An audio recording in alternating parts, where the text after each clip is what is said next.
Audio test. Audio test. Excellent. Alright. Good evening, folks, especially those of you who are going to be watching this a little bit later on YouTube. My name's Phil Gallagher. I run ThrabenU University, and tonight I've got a little bit something special for you. I'm going to give people just a minute here to get in before I start talking about this. Before I get into the deck list, I do want to thank a couple of people. Monday night was a pretty good night for the stream. I want to thank Moxall, Eric H., and Mark Wheat for their donations. I really do appreciate that, and that's the sort of thing that, you know, keeps me going and pushes me really hard to go and make content. So as a result of those couple of donations, here's what happened. Monday night, I was bribed into an extra red-white stream after the regular stream finished. Moxall donated saying, you know, I want this to get me as many games as it can get me.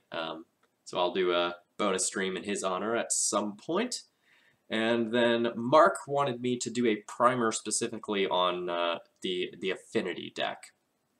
And by that, I don't necessarily mean what you might think of when I say Affinity. I'm talking about that sort of new, sort of like steel stompy, colorless stompy deck that has been running around. I haven't collected very much data on that matchup yet. Like, I think I've won it every time I've played it, but, you know, I've only played it about 3 times. So I might end up, like, looking for someone who plays that deck and getting in a few matchups before I actually get around to writing that primer. But that's something that'll be coming pretty soon.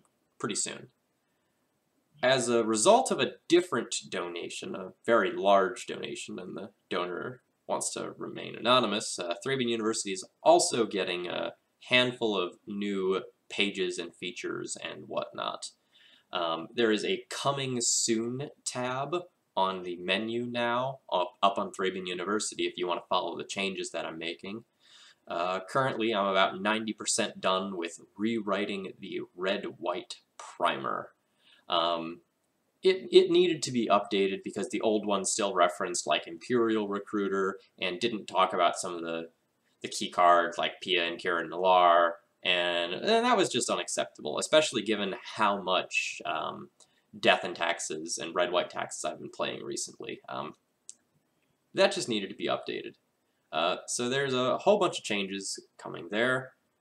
And you'll notice at the top of the screen that we hit my next follower goals, chat. I'm pretty happy with that.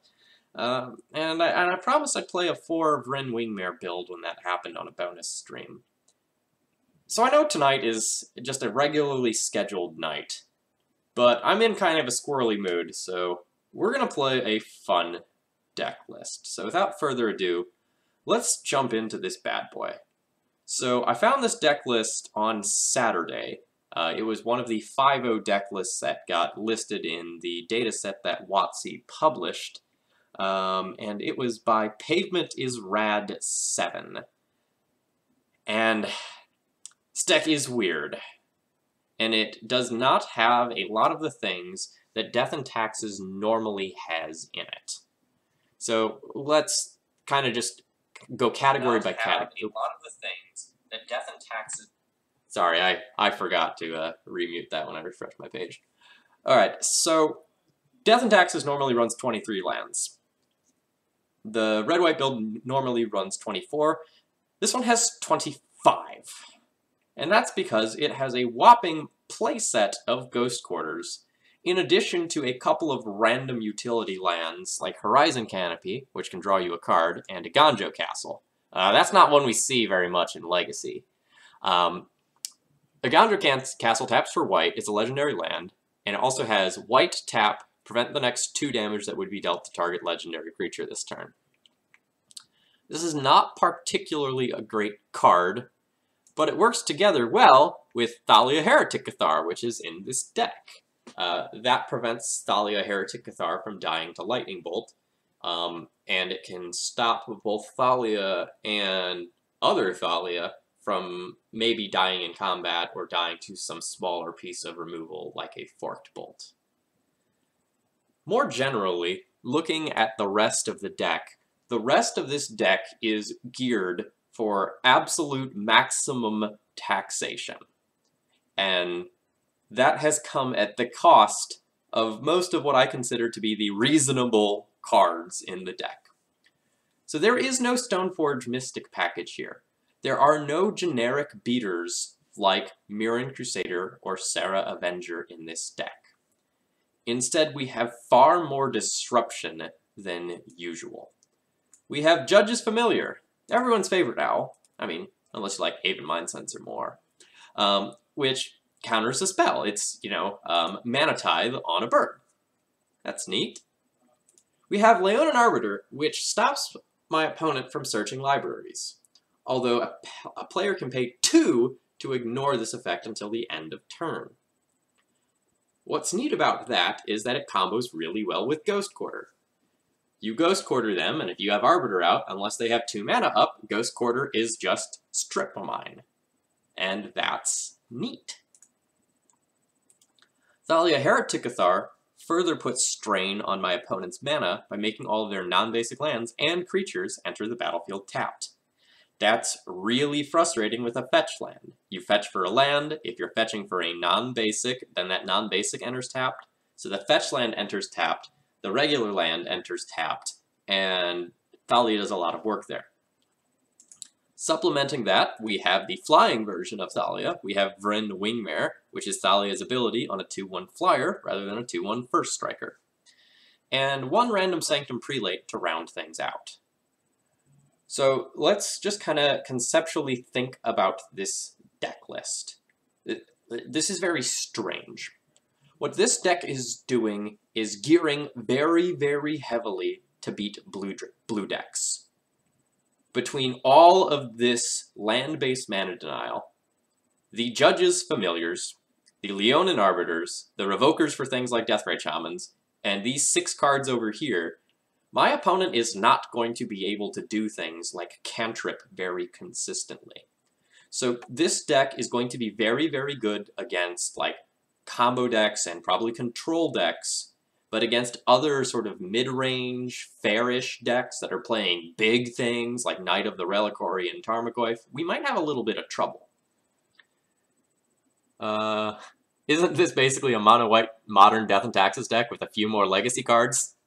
No, this is totally a reasonable legacy deck that a reasonable person would play. It's not. I wanted to have some fun tonight, and a lot of people have been donating to the stream recently, and so while 95% of the time I'm trying to give you like really good strategic value and awesome gameplay advice, tonight I wanted to do something a little bit squirrely. I think this is going to be super fun. I think we are going to get a ton of just crazy blowouts, and if we get good pairings, this deck can just rip through a good portion of the format. But let's say that like we get paired against the Mirror and we have to play the Mirror. Like we don't have Stoneforge Mystic, we don't have Jitte, we don't get to bail ourselves out with that. We also don't have Recruiter of the Guard for card selection, but that's okay because all of our cards do the same thing.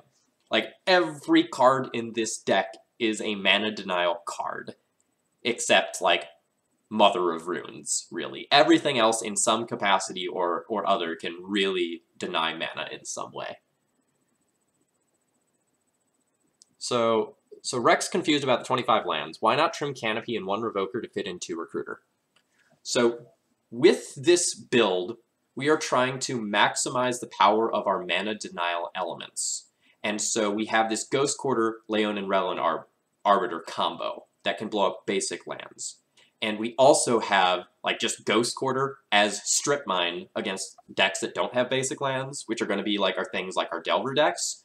So like what we're trying to do is like play a Vial or a Judge's Familiar, do a bunch of like disruptive things before following it up with more of these things. So the 25 lands, while normally, how should I say this? While normally a very bad idea, kind of works in this shell because of the overall perspective that it's going on. All right, let's take a look at the sideboard for a minute. I don't know if you noticed it, but this deck only has 3 Swords to Plowshares in the main deck, because Thalia plus 4 copies of Wingmare and this Prelate can make it really hard to cast your own Swords to Plowshares. So we have 3 extra removal cards in the sideboard. We have Swords to Plowshares and 2 Banisher Priests to just go and remove opposing creatures. This will be good in the fair matchups. For the unfair matchups, believe it or not, we still do have more cards. So we have another Prelate and 2 Canonists as additional hate for those matchups.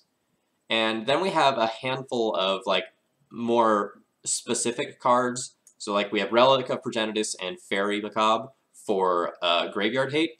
We don't have Rest in Peace because, again, of this tension with like the Thalias and the Wingmares. Like if you have a Thalia and a Wingmare in play already, Rest in Peace costs 4 mana, and that's not necessarily the most reliable thing.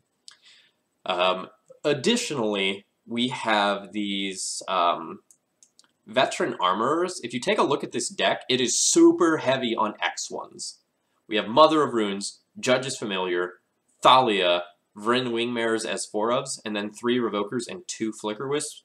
So if we run into something like Dread of Night or Sulfur Elemental or any sort of equivalent card, we're super in trouble in that capacity. So the Veteran Armor here is a concession to that. So Rec42 asks, you're running Leonin Arbiter, no Path to Exile? No. So I am playing Pavement is Rad 7's 5-0 list from the results that were pushed out on Saturday. And this was his or her 75. And before I make any changes to it, I just want to try it out as is. A lot of the deck building decisions make sense to me. Like, instead of playing Path, this has Banisher Priest. Again, because of like this Thalia and Vryn Wingmare stacking situation. So like, that kind of makes sense. You know, if these were 2 paths instead, you might run into a lot of situations where you can't path due to your own cards. But like, the Path to Exile value with Leonin Arbiter is real. But most of the time when you play Path, your opponent doesn't get a basic land anyway. Because a lot of times you're playing it in like the Delver matchups where your opponent just like doesn't have basics to search up in the first place. Oh, you're more thinking that Path is a straight upgrade to Plow in this deck. Maybe. I don't know that that's true, because for the decks that my opponent does have a basic land, like let's say I'm playing against Check Pile and they have like a swamp and an island in their 75 because it's that version of their mana base. If I like path a Baleful Strix or a Deathrite Shaman or something stupid like that before I have an Arbiter down, that's really negative value with the rest of the game plan that I'm going for. So I'm not sure that's actually true. And just for anyone else not following the chat, because you're like watching this on YouTube later or something, Basic Plane says, what you get from the lack of power in this deck is value gained from your opponents not knowing how Arbiter works, specifically on Moto. So I just want to like explain what that means. So normally in paper, your opponent fetches and then like pay 2 to fetch. So on Moto, and like this is technically how this card works, you need to pay the ability before this resolves. So if your opponent goes fetch and doesn't hold priority, you get to just like hit OK, and they don't get a chance to pay for Leonin Arbiter. So they have to click on Leonin Arbiter, pay for the tax, and then fetch. Or fetch, hold priority, and pay the tax. So we will probably see a lot of opponents just like not know how this card works on Moto and just like derp at fetching. So is this deck actually more dead to elves than normal D&T? Actually, Pronto, this is probably significantly better against elves than normal D&T. Against Green Sun Zenith and Natural Order, we have this Leonin Arbiter, which is going to like stop or slow down their searching. And like similarly, Judge's Familiar can stop an early thing. Thalia and Wingmare stacking might be enough to like stop a Glimpse Chain from starting or buy some time to like play through a natural order. And Thalia Heretic Cathar is a bit of a beating against them. Like when both their creatures and their lands enter tapped, they really can't glimpse off, and you're going to gain a lot of time. The downside here is that we don't have Jitte to just mow down their stuff and take over the game, so we do need to just peck them to death.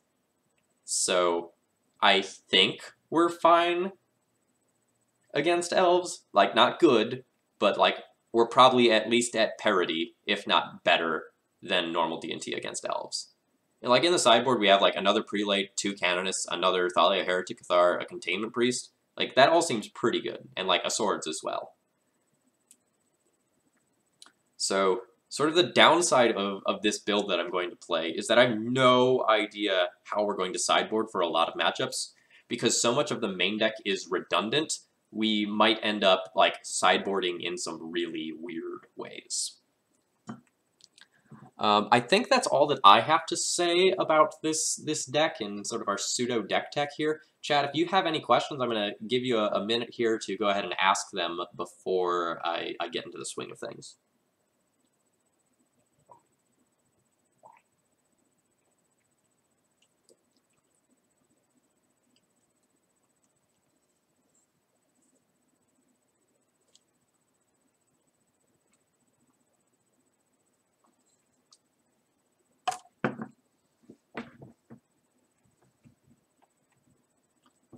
Alright, it's seeming like we don't have any questions, so we're just going to go ahead and hop into things. I have dubbed this deck Super Taxes. Okay, alright, one more thing before I start. Okay, question, or comment. I wonder if this deck would benefit from Hushwing Griff since we don't have a Stoneforge package, in the sideboard that is. I don't think like a one-of Hushwing Griff is going to be good if we're not playing Recruiters. I just want to show you another deck list that 5-0'd. This was Eggett's Blue-White Monstrosity. So it's Death and Taxes that has Splash Blue purely for Stifle and True Name Nemesis in the main deck. Again, sort of working off the idea that, you know, if we go on this maximum mana denial plan, we can sort of gimp our opponent in the early game, and then it doesn't matter what we do. As I'm sure you've seen from many of my streams, once True Name gets a piece of equipment on it, it's absolutely savage and a monster. It's going to be a little hard to cast in this build, you know, since it's blue, but like this build is running 4 Tundras and a whopping 7 fetch lands, so it's not unreasonable to cast. There's also no Cavern of Souls, so every mana source that could produce blue will produce blue. The sideboard is interesting, and it includes some cards against combo that like is an effect that we don't normally have access to, the Meddling Mages and the Flusterstorms here. At some point, I think I'm going to try to stream this deck for a league or two. Basic Plains offered to lend me some of the cards in it, because these True Names are like randomly $70 or something like that. So at some point in the future, we'll give this a spin. It looks super fun. I would play this at like a local weekly event in a heartbeat. It's one of those decks that generates stories. I don't know if it's good, but it's probably pretty disgusting. Alright, let's jump into it though. Super Taxes.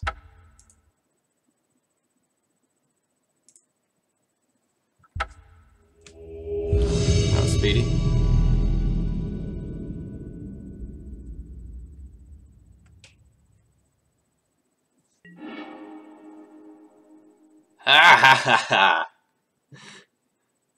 So for those of you who don't know who Scabs is, that is Thomas Enevoldsen, one of the very best Death and Taxes players.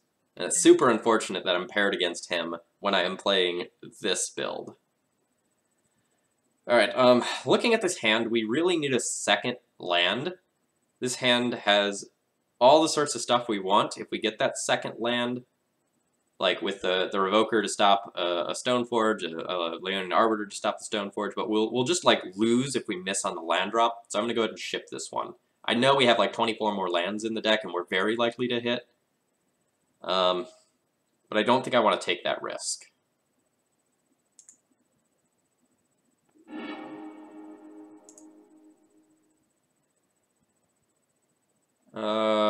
So this is a tricky scry, because like I have this Arbiter to make the Ghost Quarter live, and if my opponent doesn't lead on Aether Vial, this could be quite good, but if my opponent does lead on Aether Vial, this is quite bad.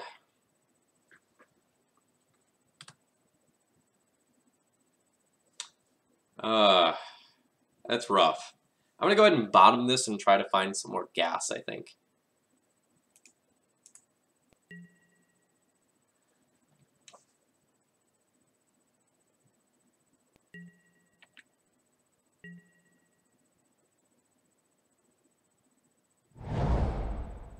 Well, this was unexpected.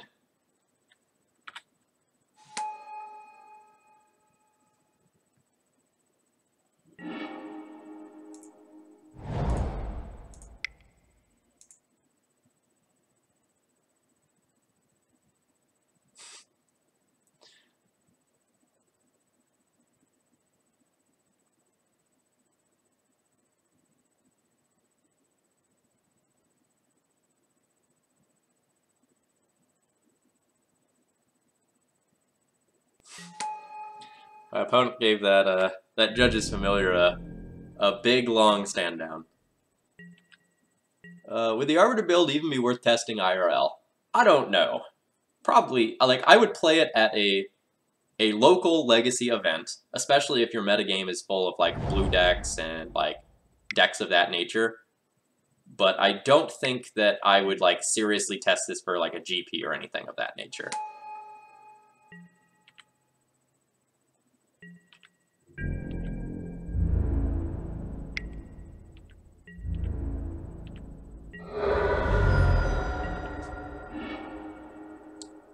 Alright, Aether Vial, buddy, you're a turn too late here, but, like, thanks for joining the stream anyway.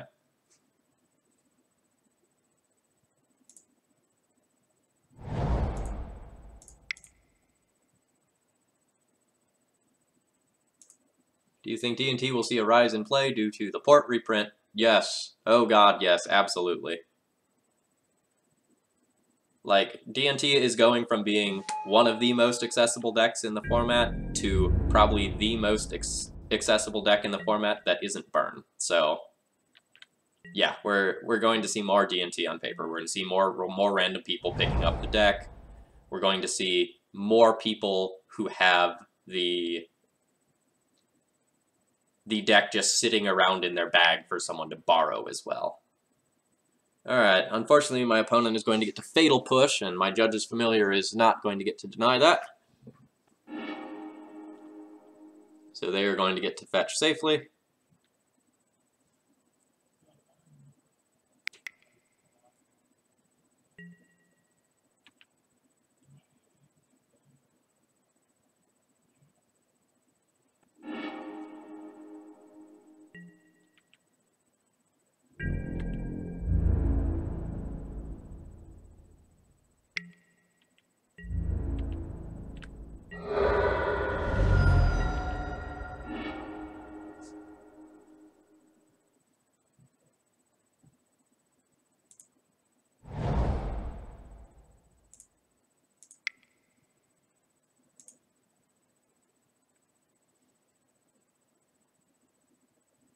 The nice thing is that my opponent had to, like, top with that Preordain, so one of the cards they still want is there, but they really need to fetch right now so this Arbiter doesn't, like, mess with their next turn. Oh no, they want that card real bad, whatever it is.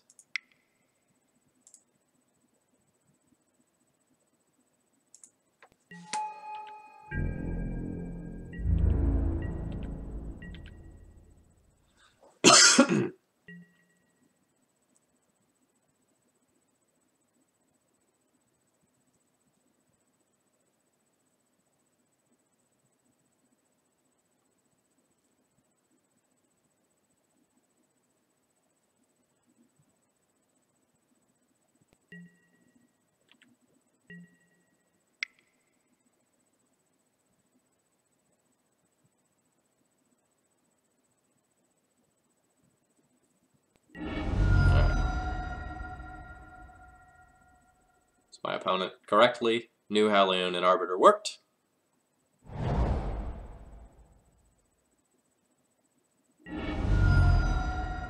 Getting their value by fetching twice in one turn, because paying for the ability once ignores that ability until the end of turn.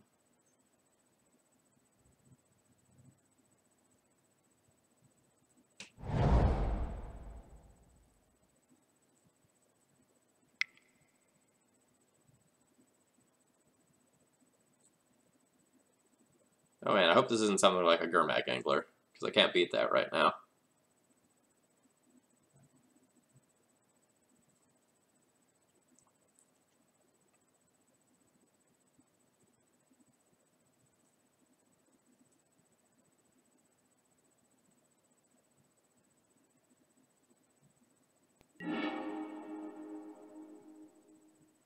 Alright, so this is a murderous cut, correctly leaving one land in the graveyard so that I can't go and just like Judge's Familiar this away.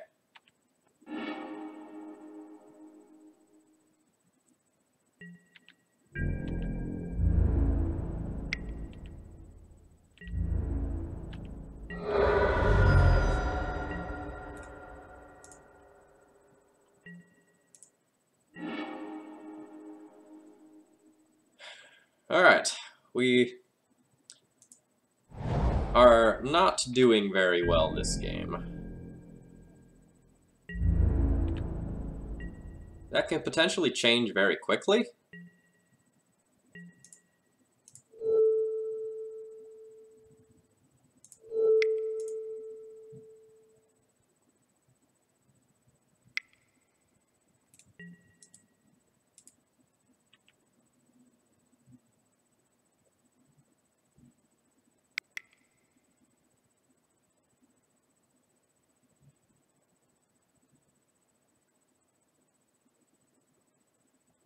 This looks like a Culligan's command.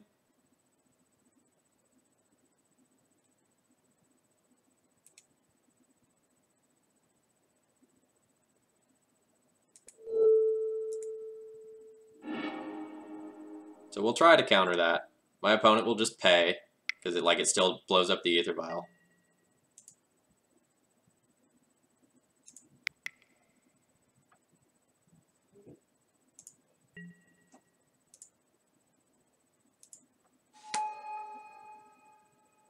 I'm not going to, sacrifice this Judge's Familiar to save the Vial. The Vial doesn't matter that much at this point. I just want my Judge's Familiar in play while I still can put it in play.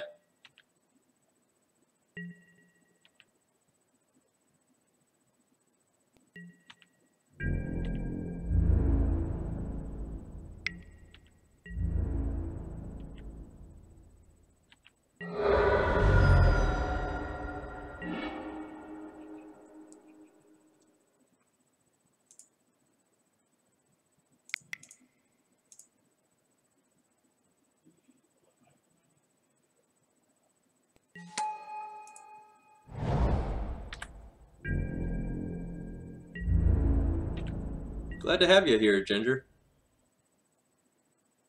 Tonight's deck list is pretty spicy. I'll show it again in between rounds.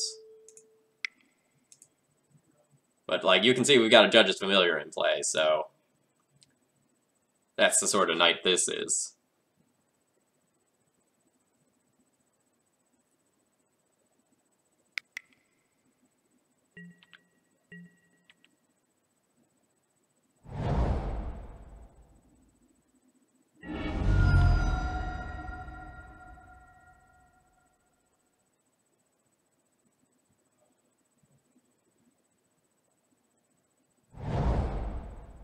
It is sort of underrated.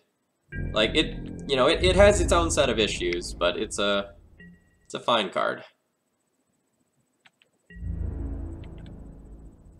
It does get a lot of blowouts. My opponent has been playing around it pretty successfully this game.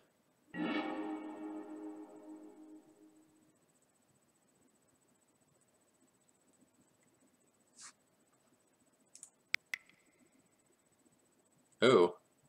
Are we getting like Culligan's command right here?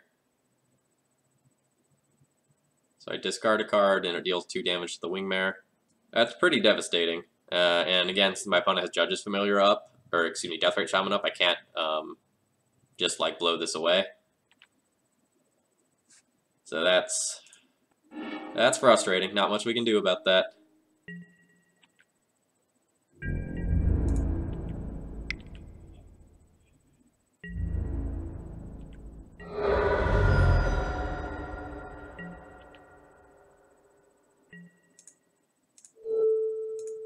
At this point, I'm going to switch to keeping my opponent off of red, because I'm worried if I like tap down a black source that I actually might, or I messed that up.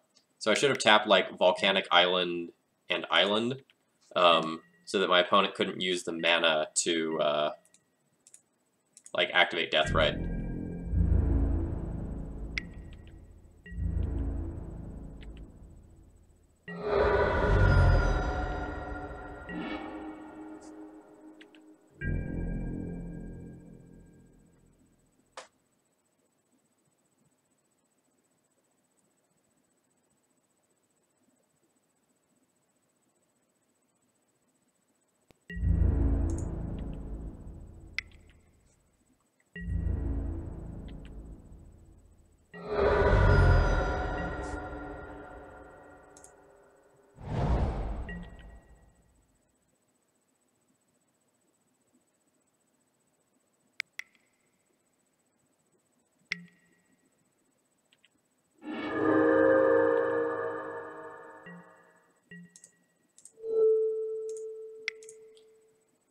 It's interesting that my opponent chose to gain life there rather than drain me.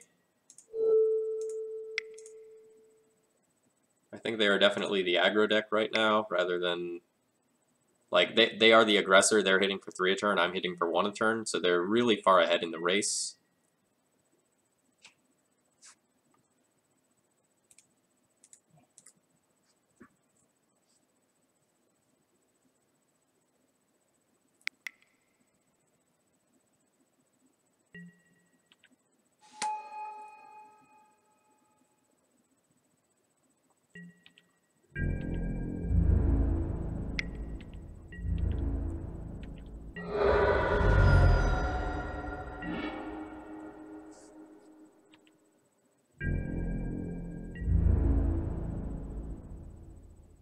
At this point, I'm going to hold the Judge's Familiar back, and I'll trade it for the Baleful Strix, if given the opportunity.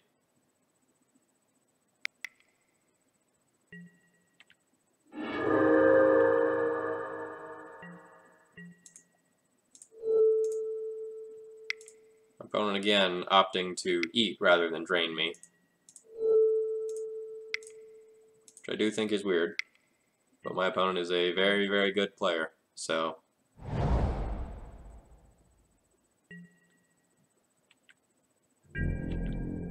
Yeah, someone donated to make me do that. I believe that was part of Moxall's donation? Or was it yours? I think it was Moxall's. Yeah, so I upgraded the Plains, the Containment Priests, and the Thalia Arts. Why do I tap Volcanic and Island? So that my opponent can't use Deathrite Shamans in response to me tapping.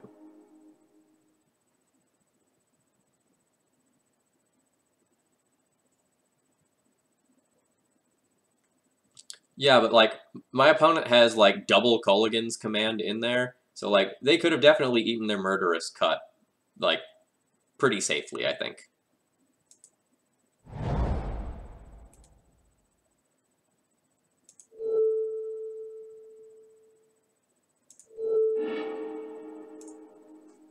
It's very possible my opponent has a Swamp, too, so this isn't actually doing anything, but it does cut them off of green mana.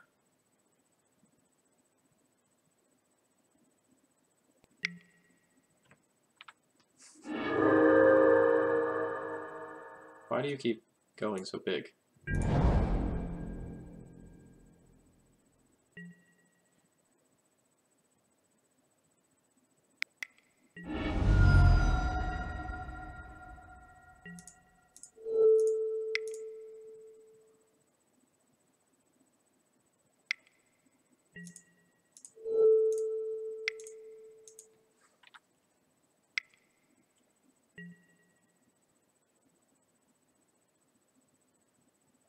So there's 3 instants and sorceries in the graveyard right now.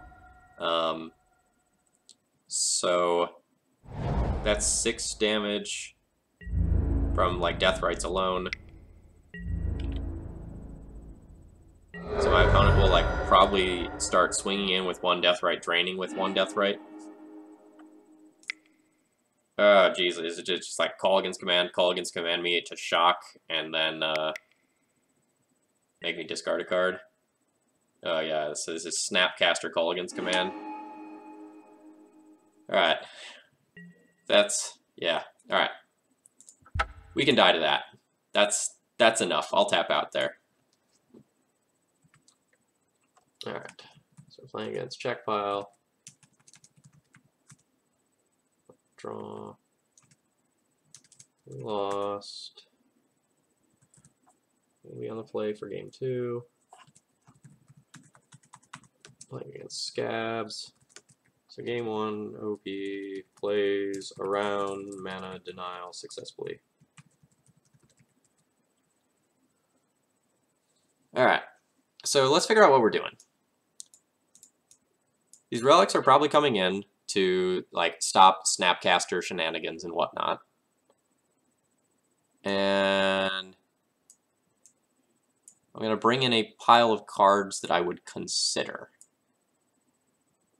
I'm probably going to just get rid of my Swords to Plowshares. And go from there. So the Canonist isn't amazing. I'll leave that out. The Sanctum Prelates are awkward because they're relatively good against my opponent's deck. But if I'm going on this like Thalia Wingmare, other Thalia Arbiter plan, then maybe they're not super necessary. So, and then I have these Revokers, which I normally board out in this matchup because they're not super reliable to stay alive. But since I have all of these like must-kill things, Revoker might end up being fine.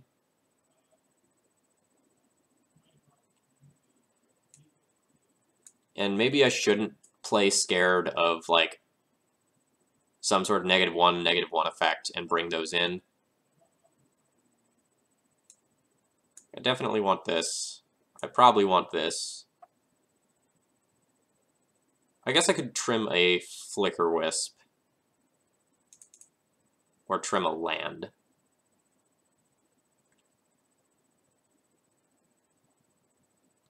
Yeah, Rek, like, I agree. In this plan, the Revoker is probably better. Because, like, not only does it answer Jace, but it also answers Deathrite. So I think I'm going to ship this. Again, a little unsure about sideboarding here. Would like to play first.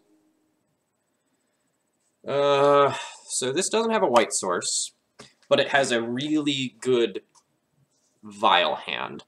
So, like, what I can do with this hand is, like, tick Vial up to 1, put in Mom or Judge's Familiar as the situation dictates, and then otherwise, like, plan on ticking up Vial, putting in the other 1-drop, and then ticking it up to 2 afterwards.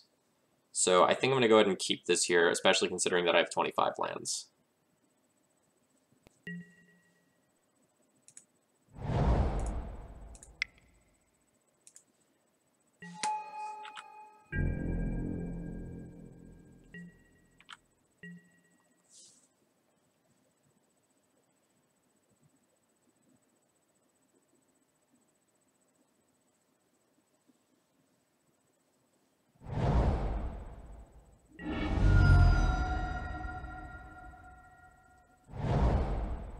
Yes, bad Thalia is a good way to put it.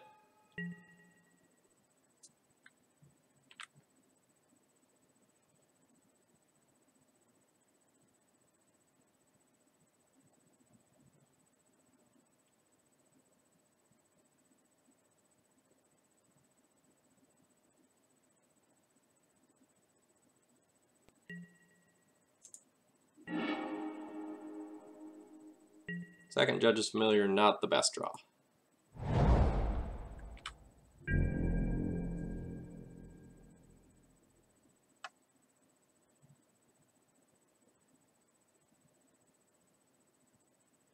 Super awkwardly, if my opponent has like an Abrupt Decay, and they Abrupt Decay this Vial in response to me tapping the Swamp, I'm real dead.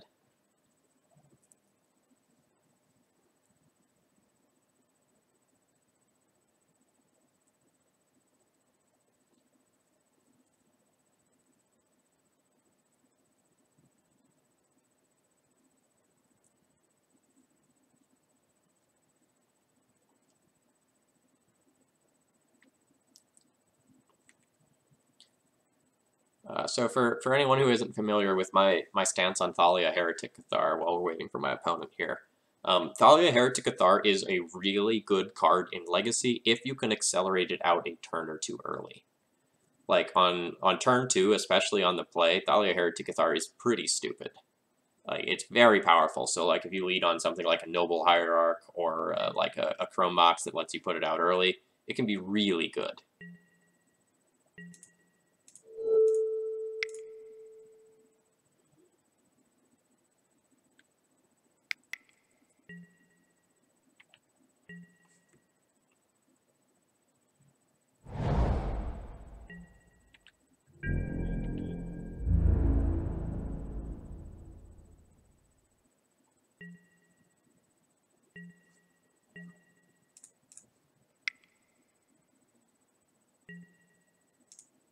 So we'll put in this Mother of Runes. I expect it to die right here.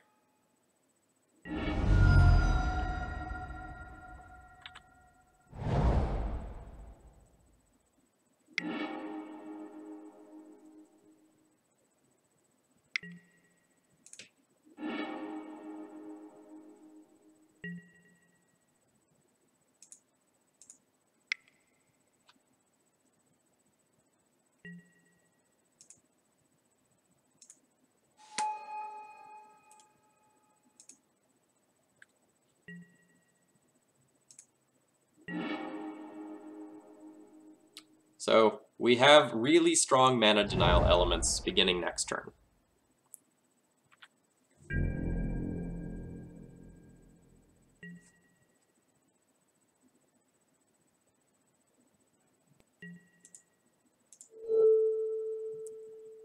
I think I care more about taking my opponent off of something like a Ponder here, so I'm going to tap their blue source.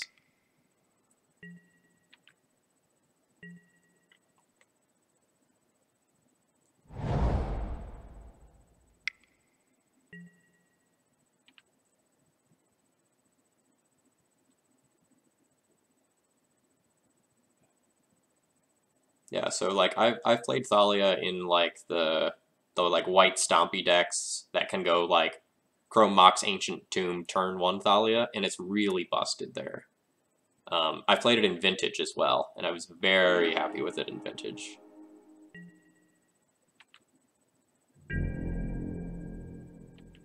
So they put 1 on bottom, 1 on top with that card.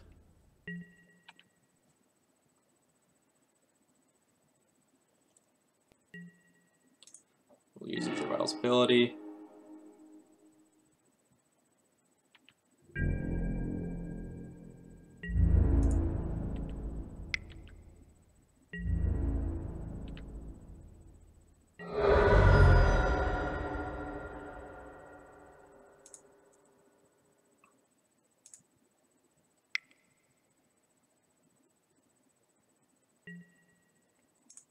I'm not sure if I'm supposed to put in the Thalia or the Sanctum Prelate here, but I kind of want to just like put the Prelate on 1, Wasteland, and Ghost Quarter my opponent, and then let the Thalia mop up afterwards.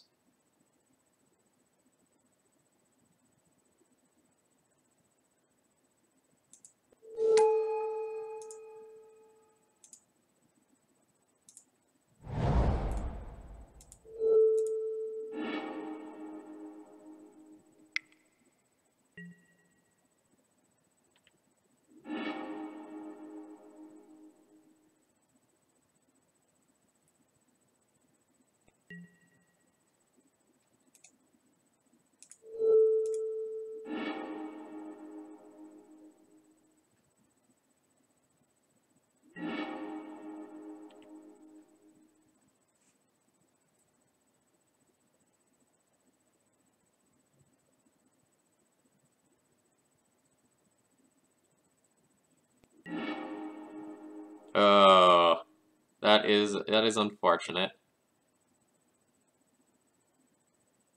My opponent still has a land in the graveyard and the death right, so I can't get rid of that. Okay, that's fine.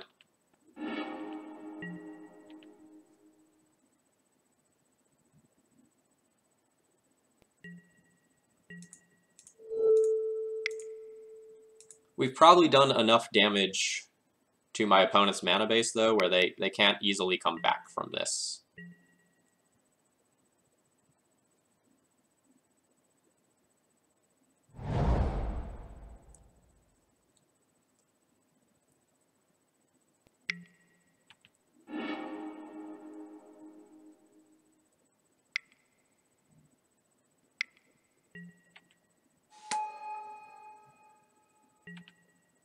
Sure.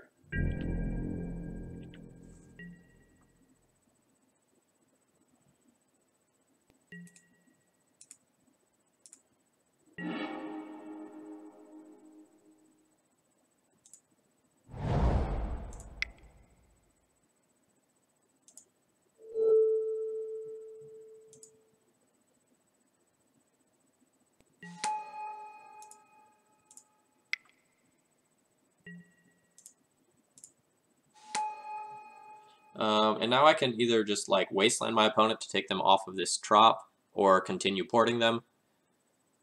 I don't necessarily want to like port them off of, or like wasteland them off of trop specifically, but I think just tightening the noose more and more is fine.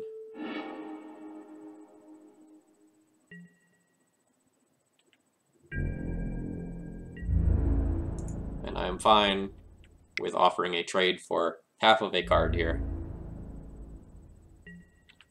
That way, like, Judge's Familiar number 2 can start getting in there.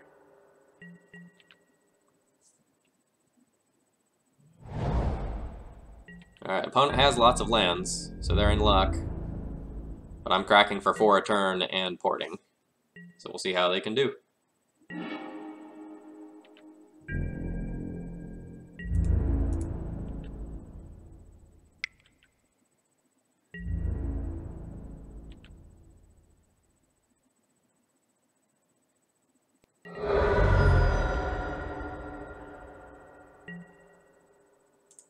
I will go ahead and deploy the Arbiter. It's not necessarily better than just porting, but assuming my opponent has, like, a card that matters, I might be able to just, like, Judge's Familiar and take care of it in the first place. And, like, between this Thalia and the Leonin Arbiter, it's going to be really hard for my opponent to, like, do something that matters a lot, like, say, a Toxic Deluge, especially since I have the Judge's Familiar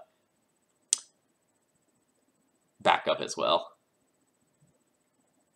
This deck is very familiar. This deck is 4x familiar, even. You bet, you can preordain away. So Nick, though, is kind of the funny thing here is that, like, I'm playing against Thomas Enevoldsen, while playing an absolute shit build of D&T. So I'm sure he's, quote, having fun getting beaten to death by this pile.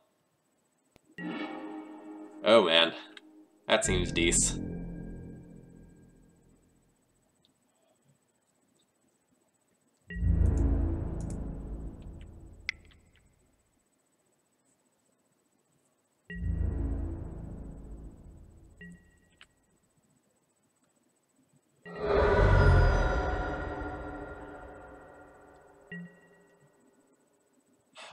I'm going to take one moment to think about whether or not it's better to just, like, revoke Deathrite Shaman or port my opponent. If I revoke Deathrite Shaman, I probably just keep them off of black entirely, and the only card I probably care about right now is black in like, a Toxic Deluge. So, like, Culligan's Command as well, but again, it's going to be super difficult for my opponent to cast any of those anyway. I'm going to go ahead and throw down the Revoker.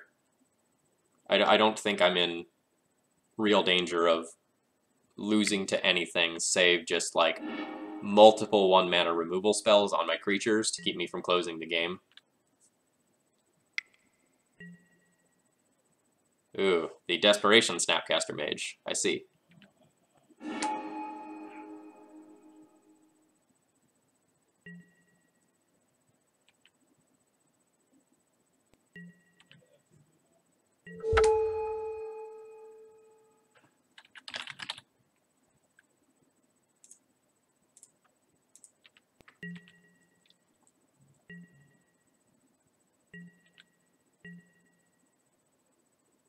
So that Snapcaster Mage is not irrelevant, because like it does kind of stop some of my smaller idiots from crashing in. Like the Arbiter can't attack in now.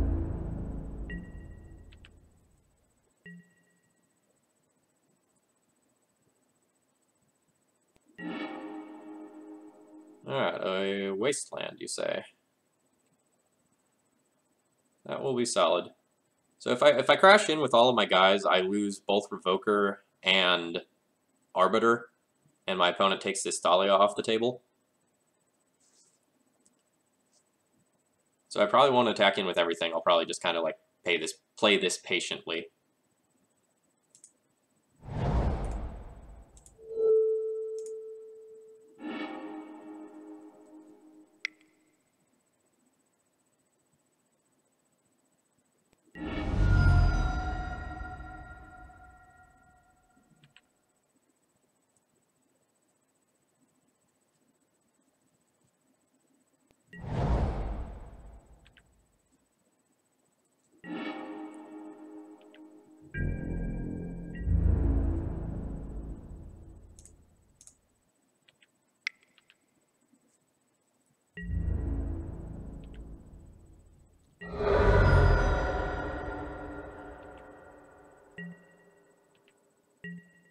Yeah, I definitely agree. There is a real decision to be made in this deck about what you do with your Ether Vial. It is not just like tick up to 3 as soon as possible. Like because you have all of these arbiters that your opponent has to be scared of. Alright, Fatal Push that. Okay, that happens.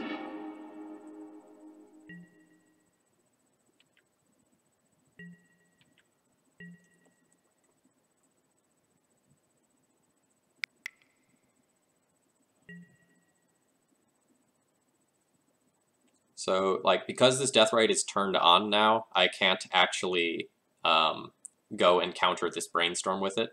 So, that's fine.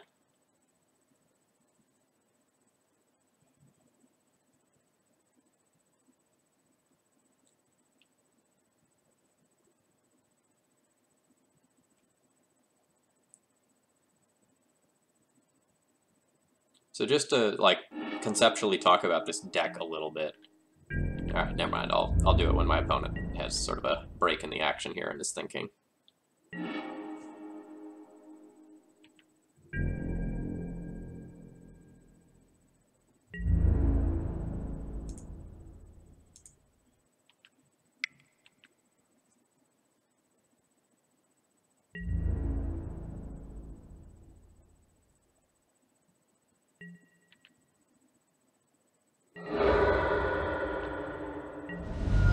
At this point, I don't really need to play this Vial. I would much, much rather port my opponent.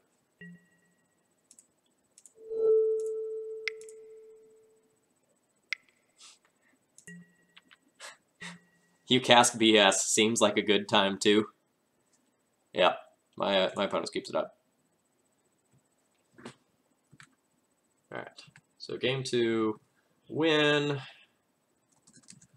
via lots of taxes. So, like, one thing conceptually that I don't like about this shell is that it is relatively difficult to close the game if your opponent has, like, a blocker. And that sounds kind of stupid, but since it's so heavy on, like, the taxation effects, you don't have things just like Mirren Crusader and Sarah Avenger that just, like, beat and get the game over, and you don't have equipment to make these things bigger, so you have to go and just, like, find a way to kill your opponent. And that might be like waiting for Mother of Runes or waiting for like one of the Thalias that has first strike once your opponent has a blocker. So that's kind of one thing to keep in mind here. And like for that reason, maybe I could even consider like bringing in something like Banisher Priest into this deck or Veteran Armor into the deck to like try to make my opponent's deck better against my opposing creatures. But I like what we did previously.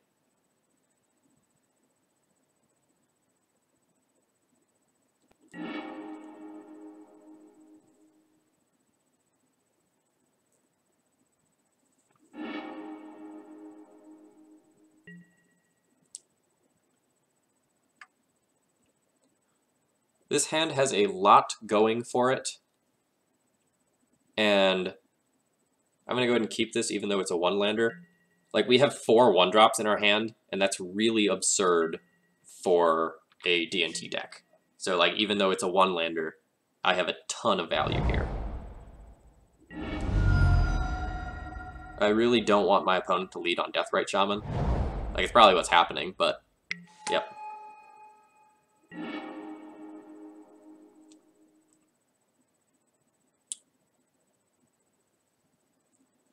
I'm going to give my opponent a turn to use their Deathrite Shaman, I think. I can deploy the Relic right now and tap it to remove his Polluted Delta before my opponent gets a mana, but I want to get this Aether Vial into play on turn 1 because I can't actually cast any of the cards in my hand.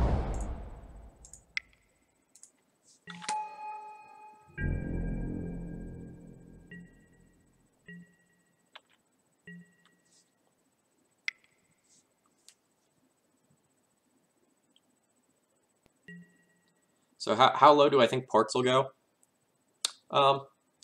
Ports will probably, like, halve in price or something like that. Like, it's a card with enough demand that, like, it's not going to just, like, absolutely plummet, but, like, seeing it at, like, half of its current value or, like, 75% of its current value is probably pretty reasonable. I'm not a finance person anymore. I used to, like, really have my ear to the floor on that sort of thing, but, like, now that I have a job and make real money, I don't have to, like, pay nearly as close attention to the Magic market as I used to.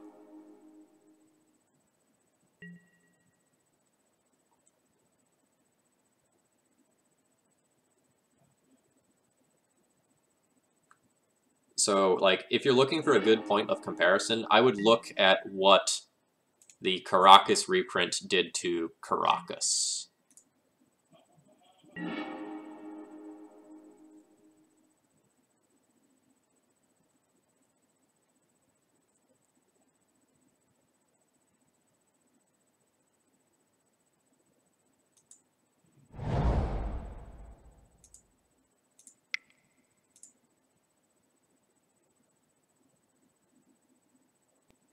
Okay, Caracas was at Mythic. Okay, so maybe it's not the best comparison.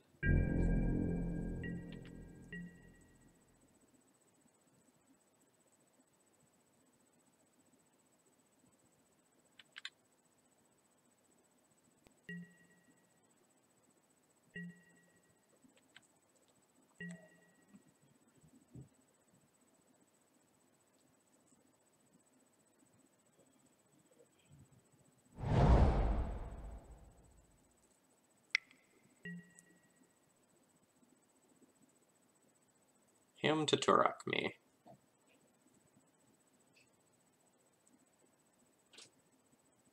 I think I'm just going to let that happen.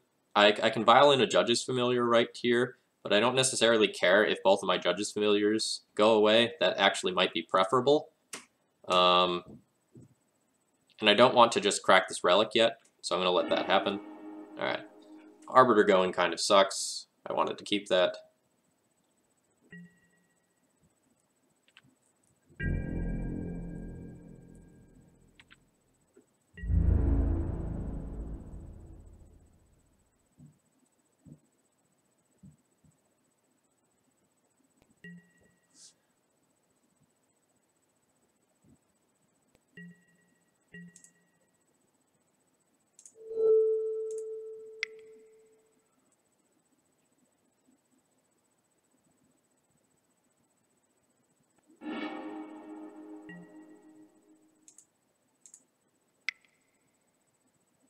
Wow, Familiars. How much do they help out in this matchup? Well, my opponent is a master at playing around them, so the answer is not very much.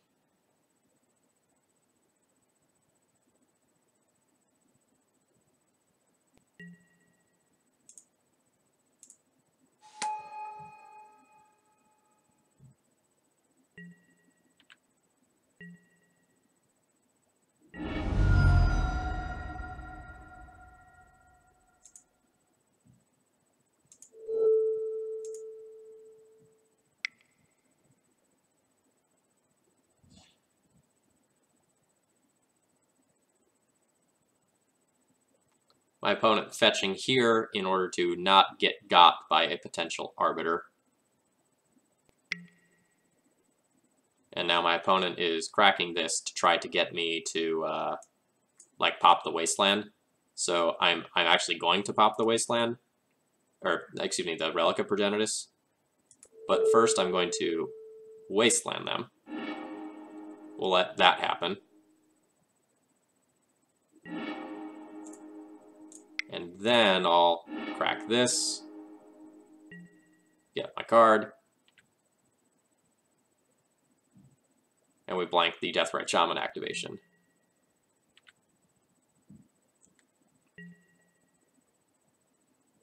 Or I guess I did that poorly. Or no, this is just on the stack. It's not, it's gone. Sorry. I saw this picture and thought it was still coming. Alright, my opponent wants to brainstorm with no mana floating. I will probably take this brainstorm here.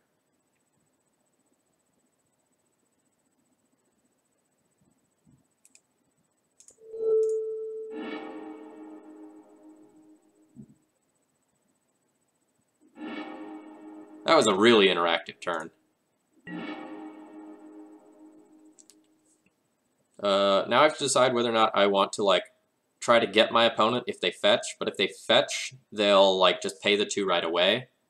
So I think I'm just going to go ahead and, like, straight Violin Thalia here.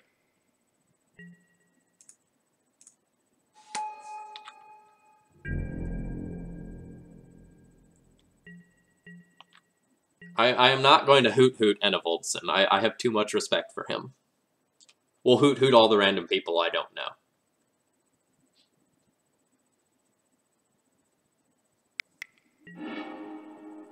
Alright, Fatal Push on Thalia. That's fine. I'm going to go ahead and click No here.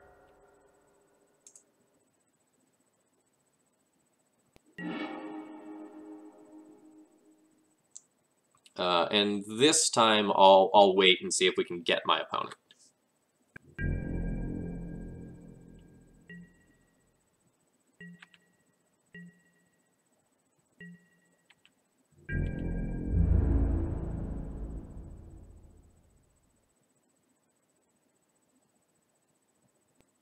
Opponent has thought the better of the attack.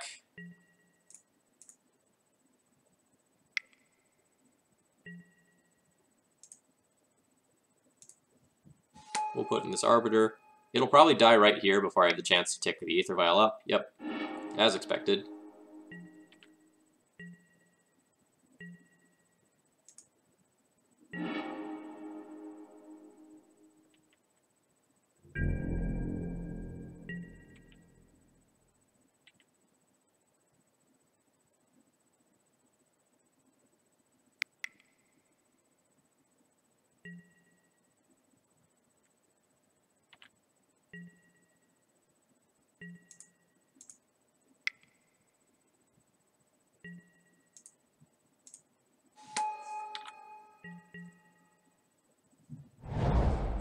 Thalia demands the white source. Yeah, another white source would be awesome.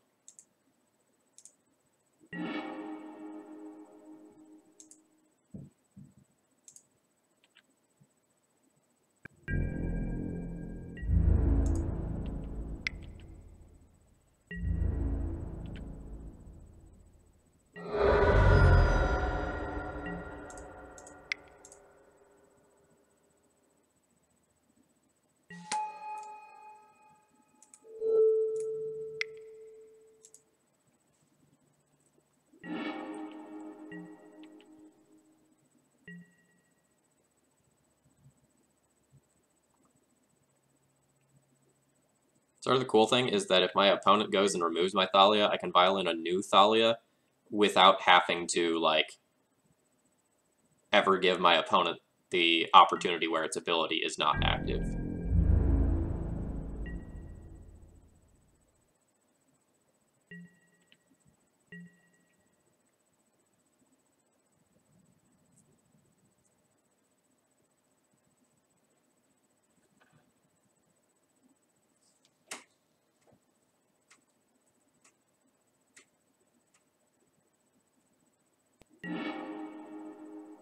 Alright, happy to see that white source. I'm going to go ahead and just play that out now.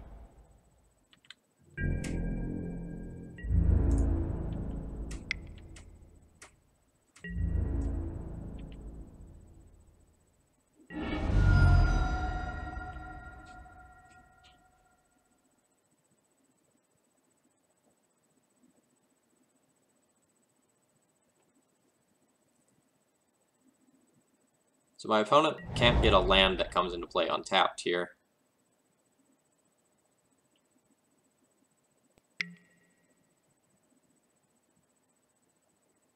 Fatal Push, target my Thalia. They do have Revolt since they fetched. So I will respond by just creating a new Thalia.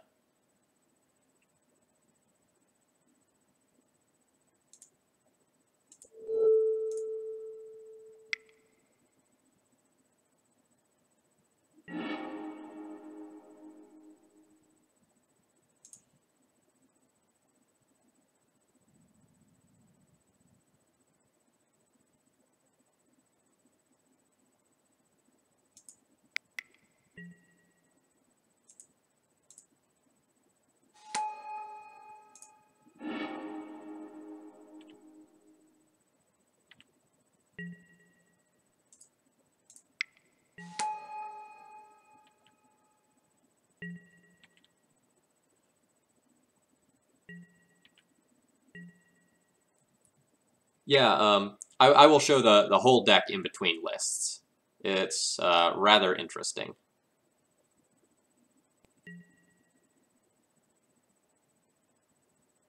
Alright, a Culligan's Command, huh? Alright, well, that's happening. It's unfortunate, but it's happening. It's fine.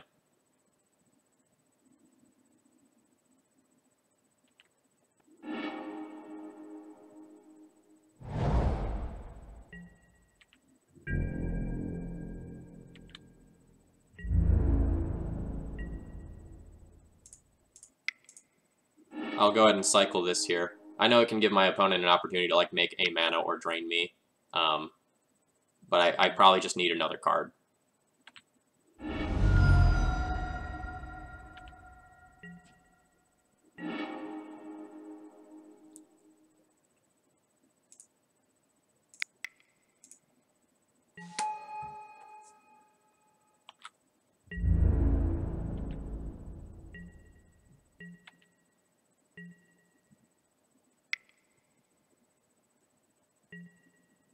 Ooh, that is a rough hymn.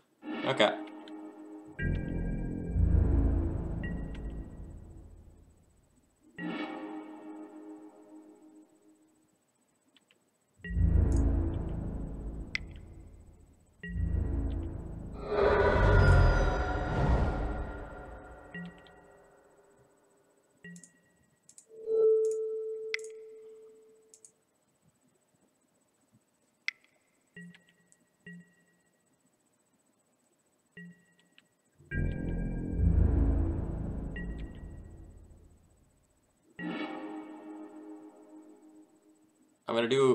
I'm gonna make my play pre-combat here just in case my opponent has like a Culligan's Command that they end up casting.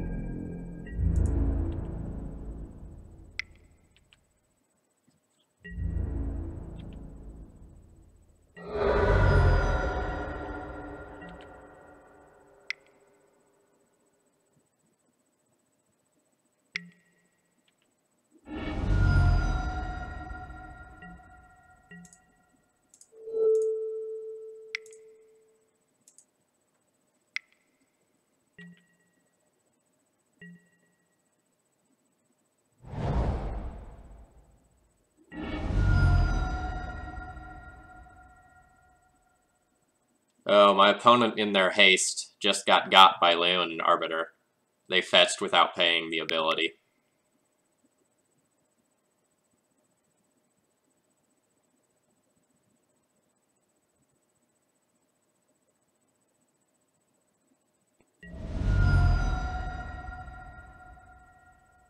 Alright.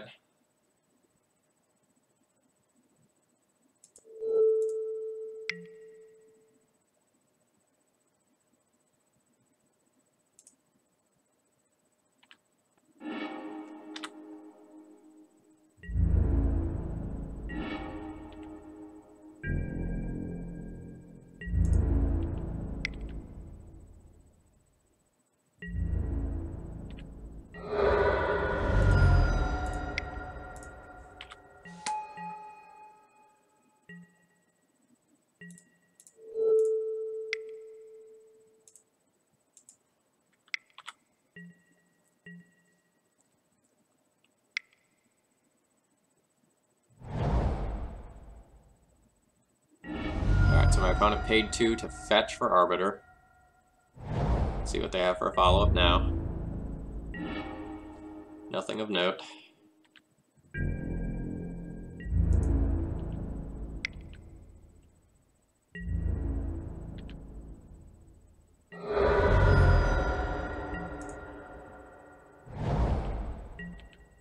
So my opponent has lots of food to eat with his Deathrite Shaman, so my Leonin Arbiter effectively is not attacking.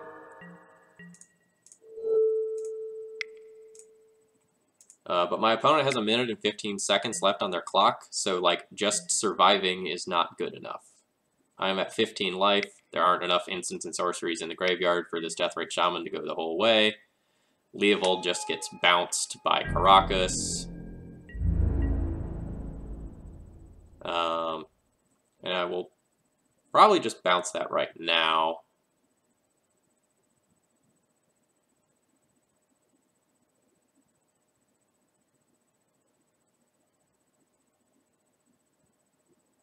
No, I want to see what my next draw is. Okay. It's a pretty good draw.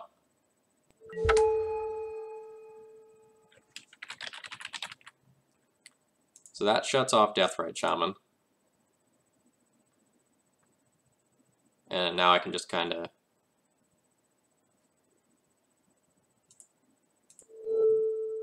I'll bounce this Leovold, give my opponent a card,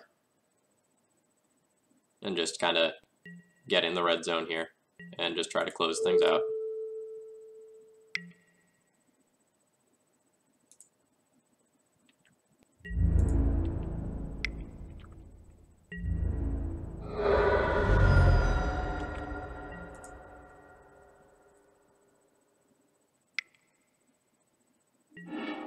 Ooh, kicked Marsh Casualties. That is not bad. But again, opponent has 45 seconds left on their clock.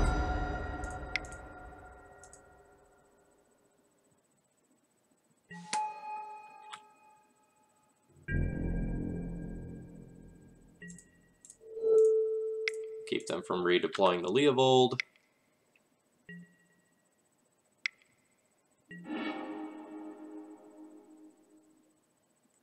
Jazzy, that sounds excellent. I too have my green tea.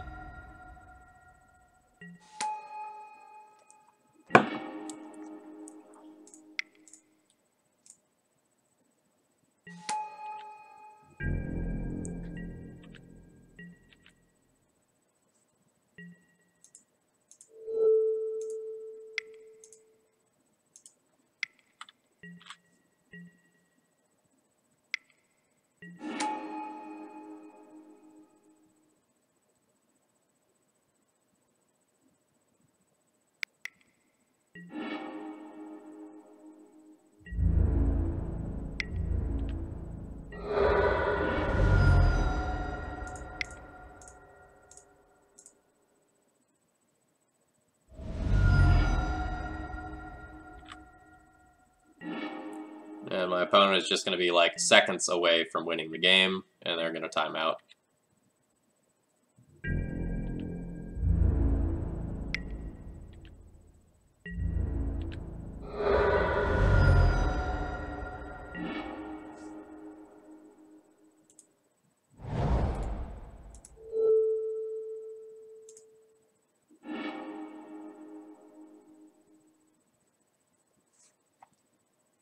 Alright, so we effectively lost that match. Let the record show that on paper we could not have won that, but on Magic Online we can, because like the two are different games. Alright, so we are on the draw for that, and we win. So game 3, win via timeout. Not how I expected that to go. Neither I nor my opponent spent a particularly long time tanking there. Just sort of the nature of this deck list slowing everything down, like, to an absolute crawl, made the games last, like, something like 30 turns, or something absolutely absurd like that. Clearly we beat Enevolts and hence take the crown of best D&T player. That's how that works, right? Sure. Enevoldson is great. I wish he, like, did more content production. I would be very interested in chatting with him more and, like, reading some of what he would write about the deck. But I haven't reached out to him at all. I haven't had much of a like, reason to lately. So I'm going to just take a second and figure out which cards got cut off in my deck list below the stream in the sideboard. So pardon me, chat, while I fix that, because, like, this is definitely a deck list where people want to, like, see what I am playing. Alright. Alright, so we have Prelate. I'm just going to drag things off to the second column here as I list them off. So I have Prelate, Thalia Heretic Athar, a Swords to Plowshares, 2 Banisher Priest, 1 Containment Priest with better non-Yu-Gi-Oh art, 2 Canonist, 1 Fairy, 1 Relic Warder, 1 Pithing Needle. Okay, so then it's 2 Relic of Progenitus, 2 Veteran Armorer.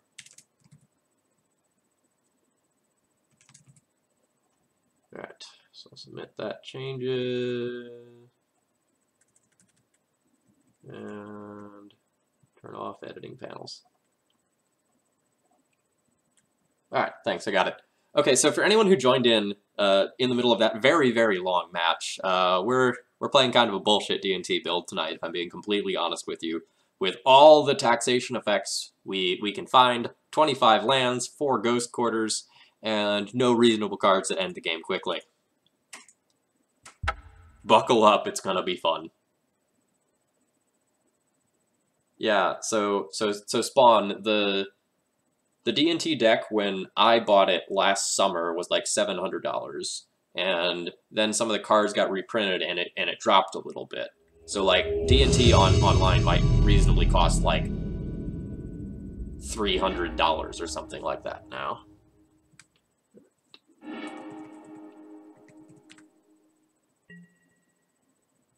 Alright, I know I've played against this player recently. I'm going to check my personal records rather than MTG Goldfish here.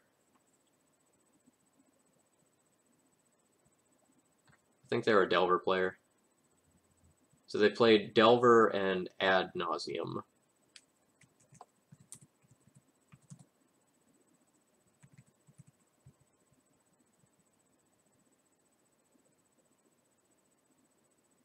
I have played them against Delver like 3 times recently, so I'm going to assume they're on Delver. My opponent wishes me good luck. And I'm gonna keep my hand. I'm on the draw, but I'm on the draw with a Swords to Plowshares. And that seems good against what is presumably Delver. Yeah, this is an awesome hand if they're Delver. Like, even better now.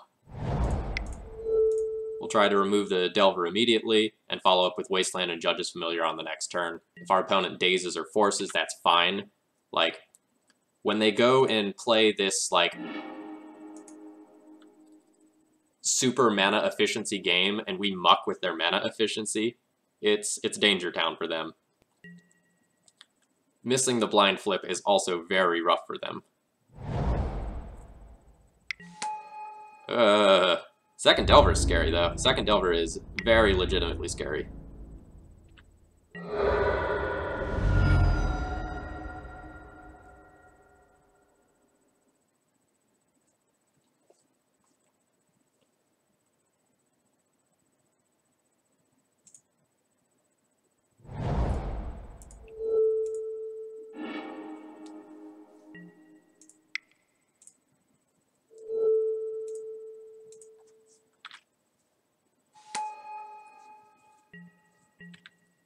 Unfortunately, Delver is going to be bigger than these Judge's Familiars if they flip, but they're not flipping.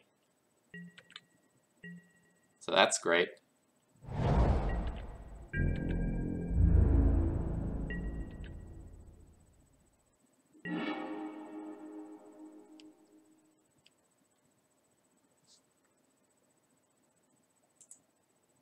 I'm going to hold back the Judge's Familiar in case the Delvers don't flip again. Then it saves me 2 points of damage.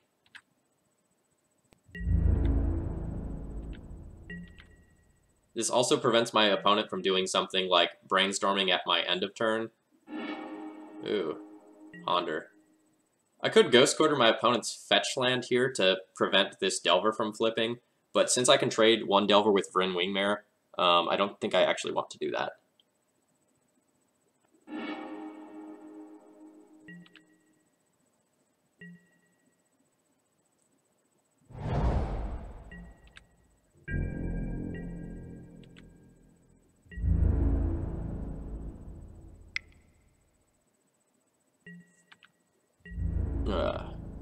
This is a shame. Like, we're probably just getting Delvered this game. We were very well equipped to beat one Delver. The second Delver's rough.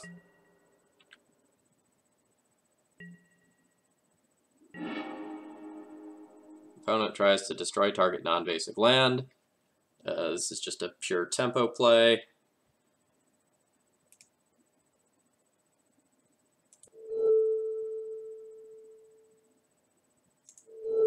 So I'll wasteland this right back. It forces them to fetch.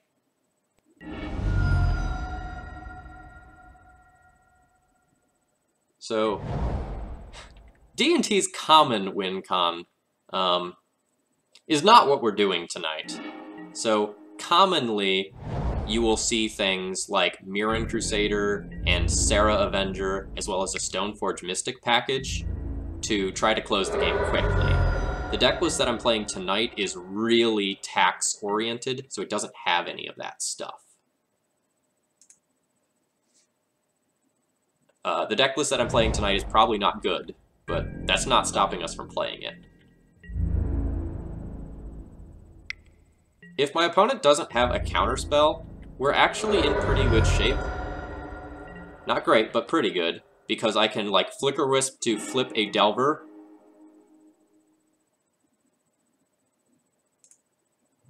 followed by, like, block the other one.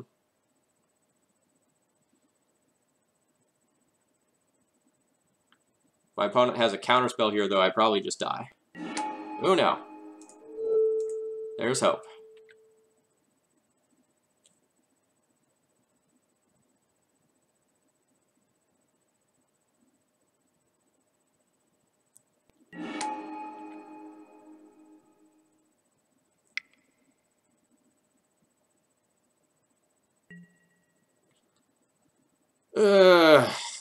Yep.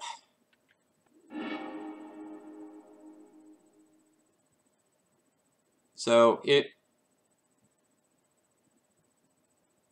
Jazzy, my opponent could have paid the familiar tax.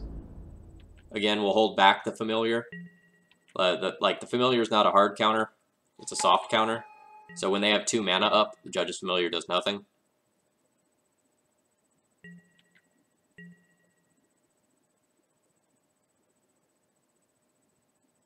Yeah, so like I know Judge's Familiar isn't a common card, so it's mana tithe on a creature. What that means is I can sack it and counter target instant or sorcery spell unless its controller pays 1.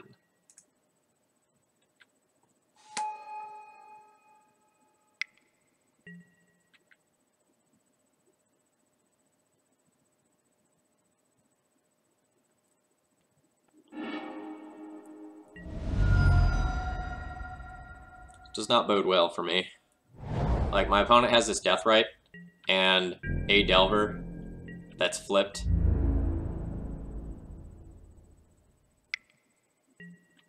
Alright, we'll just take that. You know, every turn that I get to hold this Judge's Familiar back is, you know, 1 point of damage I'm not taking from the unflipped Delver.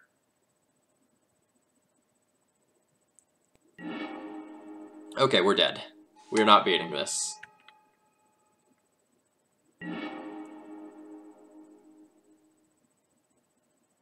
Alright, well, we can scoop it up there. We tried. We got close.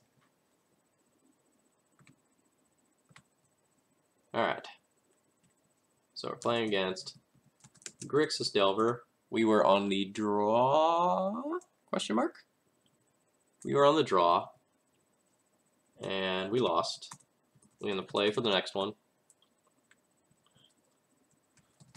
Game 1 lost to 4x creatures. So generally speaking, D&T tends to beat the Delver draws that are spell-based, but lose to the Delver draws that are creature-based. Like, our opponent going Delver Delver into Deathray Shaman and Gurmag Angler there was too much. Like, our opponent only played one cantrip that game.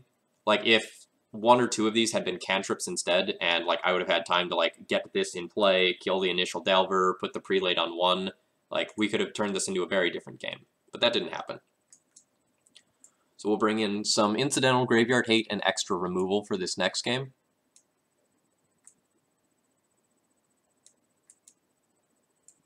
The Veteran Armorer is something to consider if my opponent shows us something like a Dread of Night.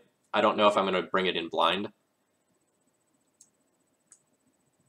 So let's figure out what I'm doing with my life. With the way this build is set up, I'm actually pretty well geared to beat Delver in many ways. Like, I don't have a ton of extra removal here, but like I can board out these Revokers and a few other cards, and then I just have a lot of cards that are just generically good against Delver, as well as a strong mana denial suite in all of these lands. It's possible the Judge's Familiar is a little bit too weak since it can't trade with a Delver, and I should trim those and just become a touch slower. So what happens if I do this? What does my deck look like?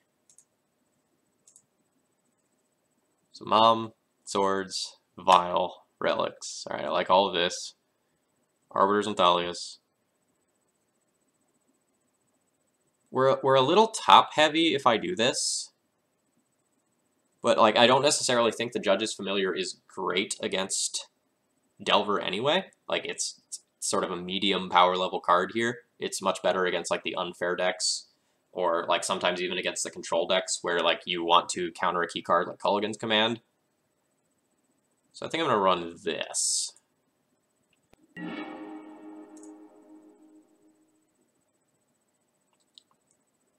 This is a little bit land-heavy for my liking.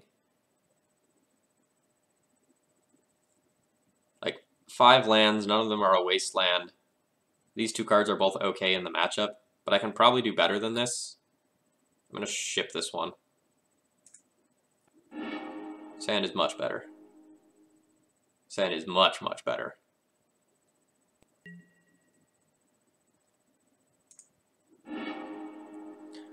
Am I in the market for Thalia? Sure.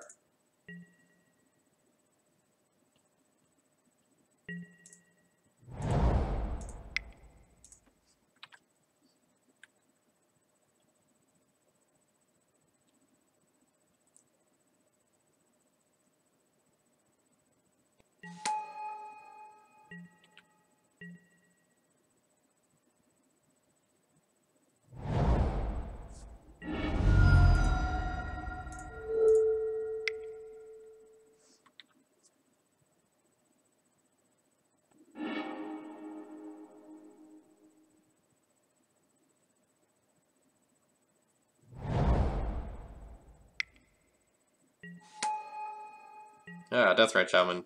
Not so great in the world of Relic of Progenitus. Okay, so my next question is, do I want to play Thalia or do I want to play Leonin Arbiter? The two cards do very, very different things. If my opponent only has fetch lands in hand, then playing the Arbiter is kind of nutty, because if they try to fetch, they actually can't pay the tax, because they can't use the Deathrite Shaman to make mana in the face of my Relic of Progenitus. But if they already have a regular land in play, I really want to play the Thalia first. So since I have multiple Arbiters, I kind of want to play that first. But this is strange.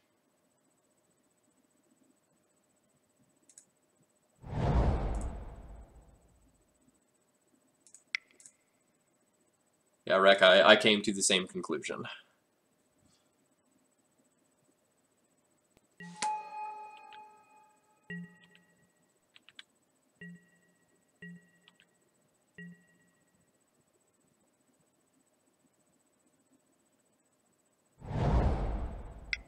Alright, so we ended up taking the line that was worse against what my opponent had. Ooh, Ancient Grudge the Relic. Okay. I mean, that's happening. Not much I can do about that.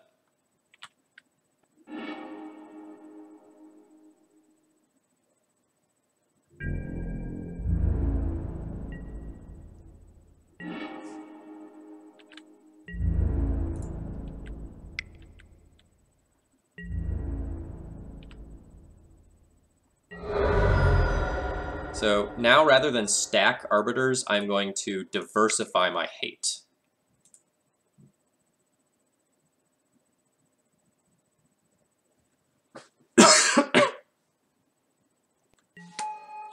So Pecoran says, can't they keep priority to pay taxes? The answer is yes, but due to the fact that I have that untapped relic and there are no other cards in the graveyard, if they target it with Deathrite Shaman and try to eat it, I'll tap the relic in response.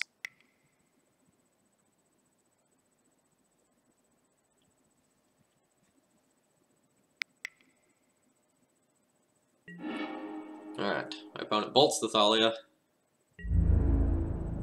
But that's all they get to do. Yep, turning the Deathrite Shaman sideways. You bet.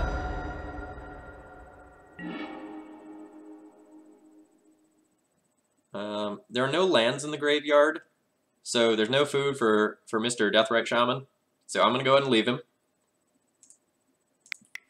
We'll save our removal spell for like a Delver or another card that we actually care about.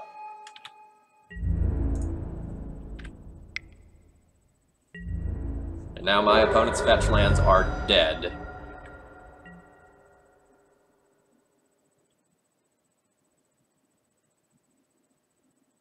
Yeah, so there are some really unintuitive things going on with the cards that I have in my deck. You know, even the Legacy Veterans are going to mess up against a lot of the stuff that's going on here. So, of note, each one of these Leonin Arbiters has a separate ability, so my opponent has to pay 4 in order to search their library, not 2. These stack. It stacks just like Vryn Wingmare stacks. That's also something that I've gotten people with.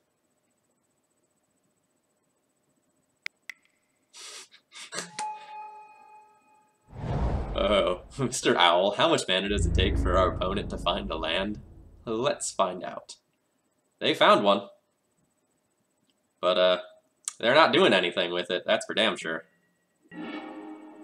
Vial is a fine draw. We'll crash in with these bad boys. If my opponent double blocks one, we'll blow him out with Swords to Plowshares. This is gonna feel real good.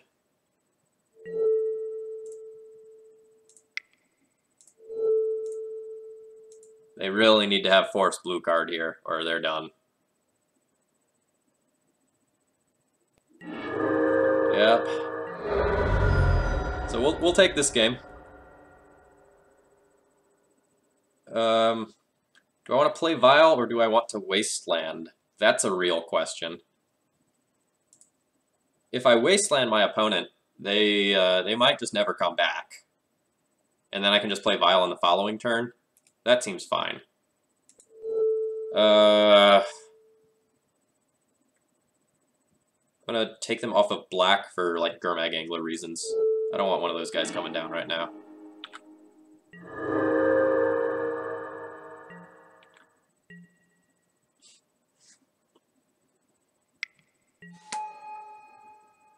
Alright, you've got a Delver.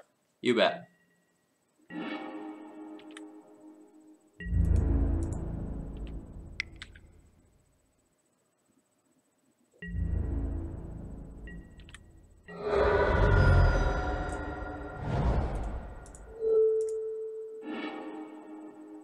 This deck may not be great, but it's certainly fun.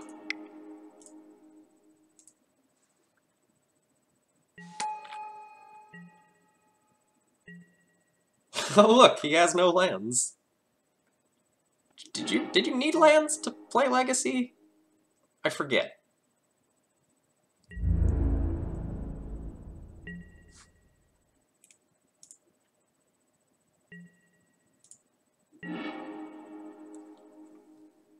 Alright, I can trade an Arbiter for a Delver and keep pressing my advantage,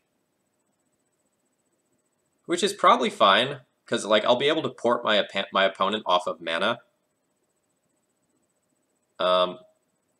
Like if I don't trade here, then I'm just like waiting 2 turns until I can banish a priest the Insectile Aberration, which might just be fine as well.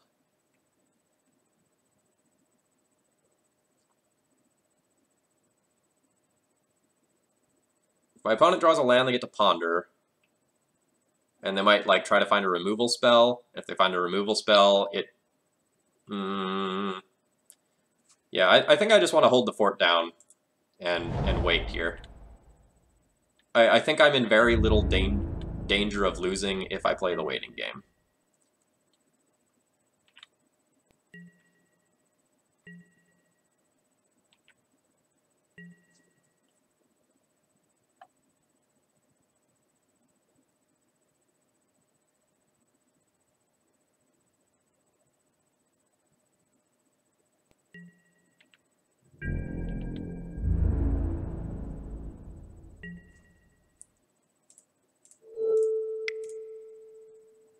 We'll tap that down for giggles here. If we draw a wasteland, we can wasteland it if we really want.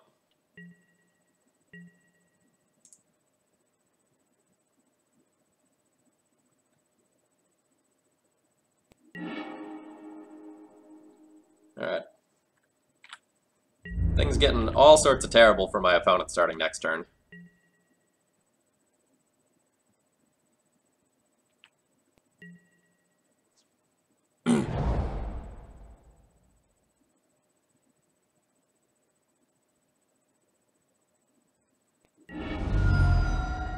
Deal.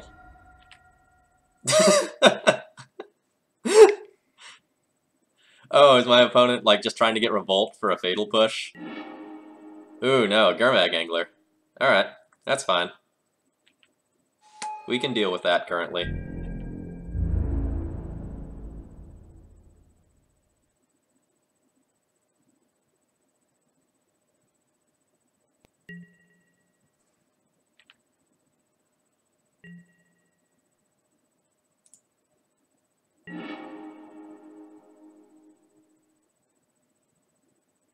Alright, so I think I'm going to Vial in Wingmare so my opponent can't force, and then I'll use Karakas as a Lotus Petal to put in Banisher Priest, get rid of Gurmag, and then I'm okay with attacking in with the Arbiters after that.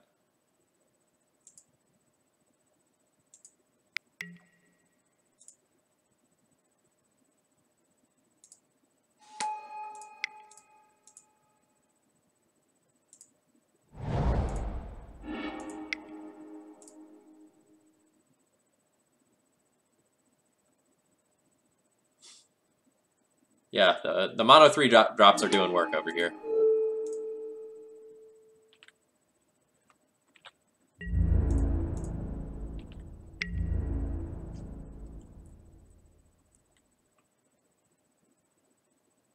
Yeah, an opponent is pretty much forced to trade one, which means they can fetch for 2 mana now, but like I have 6 power on board, and if they fetch one more time, they just die.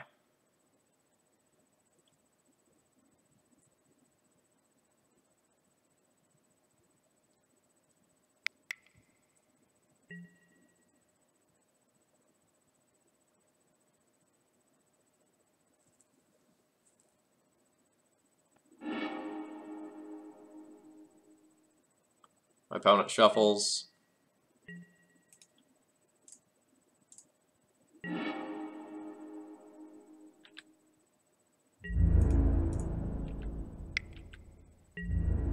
Alright, opponent scoops it up. Alright, our Arbiter showing that it can do some work there. We'll be on the draw for game 3. It'll be a little harder there. So game 2, double Arbiter block.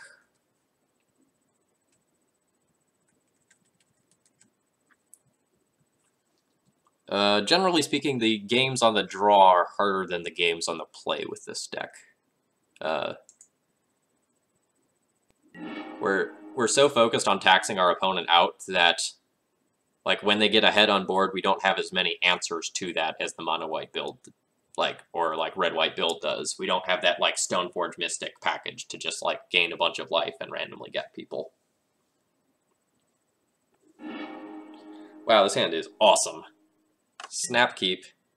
We have 2 removal spells and a Mother of Runes as well as 2 ways to destroy my opponent's lands. Alright, that's a Delver.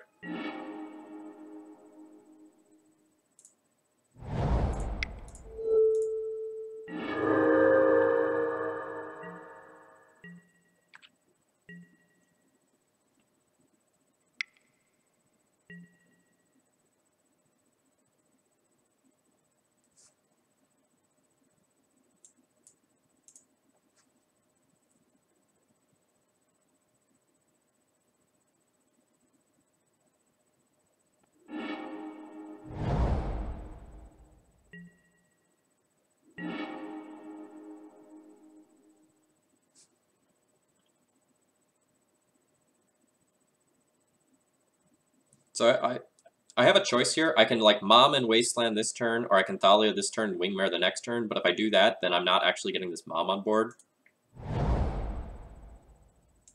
So I'm going to cast the Mom. It'll probably resolve since my last spell resolved. I'm not going to Wasteland until my opponent's upkeep, I don't think. You know, just... Okay, no, I'll Wasteland right now, when my opponent doesn't have the Stifle up.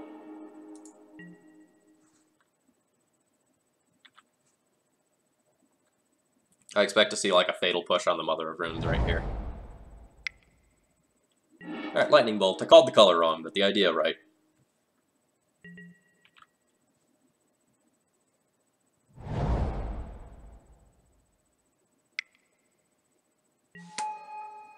Alright, Deathrite Shaman is an annoying fellow.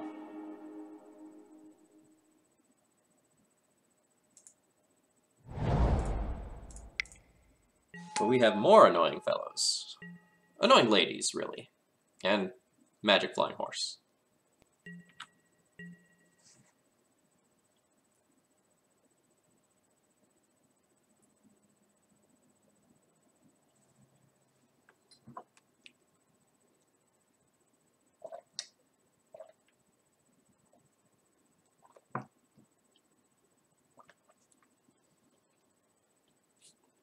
Thalia's Pony, yes, technical term. I also think I messed up by playing Karakas over Ghost Quarter here, because if my opponent, like, happens to Wasteland my Karakas, I don't think they will, because, like, I am the deck waging the mana war here, and, like, they want to keep all their lands in case I, like, drop an Arbiter or something. But I would not have white-white on my next turn if they Wasteland me. Like so.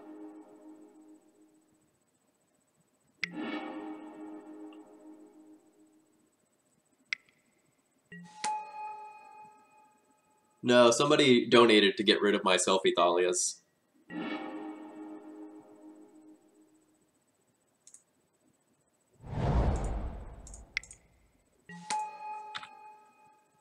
Alright, so now we will just have to see whether or not we can race this True Name Nemesis. I have the tools in my hand to race it. Like, we have a lot of power in hand, but we really need to draw a land to deploy some of these sooner, or the True Name will bury us. We are on a 7-turn clock from the True Name itself, and a 5-turn clock from True Name, or excuse me, a 4-turn clock from True Name and Deathrite Shaman together.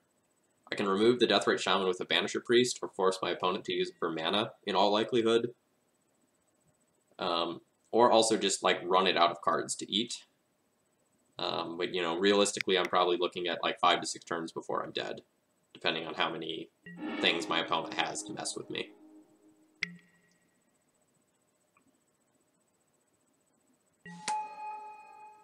Alright, that is very bad.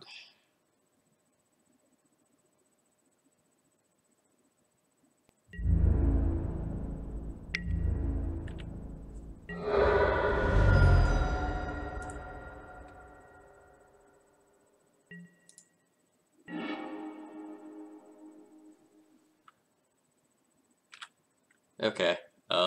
If this Delver flips, I believe that will put us on 0 outs to win the game.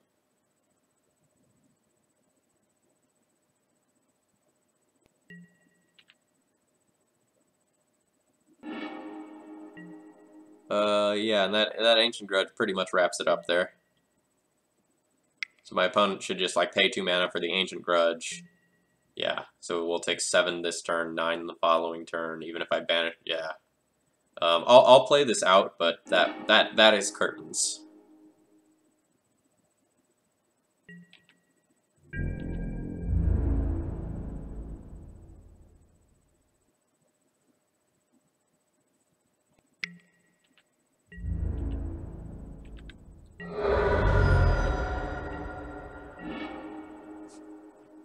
Alright.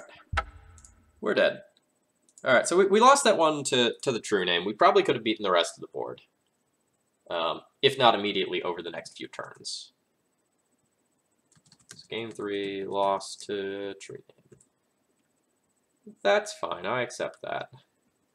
Alright, let me pull up this deck list one more time just so everyone can take a quick look at it. I'm going to run to the restroom real quick and refill my water. If you have any questions about the list, feel free to throw them in the chat and I'll answer them momentarily. Be right back.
I don't know why the bot says I'm not playing in any tournaments. So we're currently 1-1 in this league. We beat Enna Voldson, who is playing Czech Pile, and we just now lost to Grixis Delver. So thank you everyone for tuning in tonight and watching me pilot this pile of shenanigans. My name's Phil Gallagher, and I run Thraben University. I've been working on getting the site up and running even more than it already is, and producing a lot more content. The red-white primer is currently about 90% done. I want to proofread it one more time and just go through and make sure I haven't missed anything obvious. But that's about done. That was funded by a donor. Next thing on my immediate to-do list is probably to write the Affinity primer. Somebody donated for that.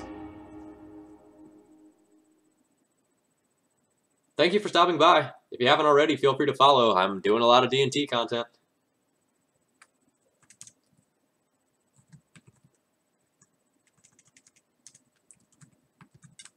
Against Rixile, who has played Turbo Depths and Dredge recently.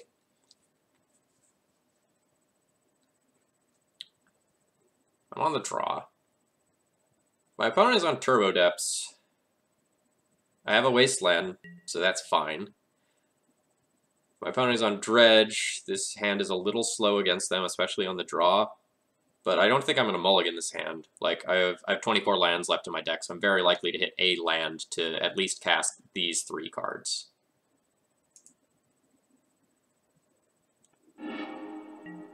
Ooh, maybe a Reanimator deck, actually. Yes, red-white is my preferred build, by a pretty large margin. I think Magus of the Moon is very, very good in this sort of mid-range oriented metagame where everyone is playing multicolored decks.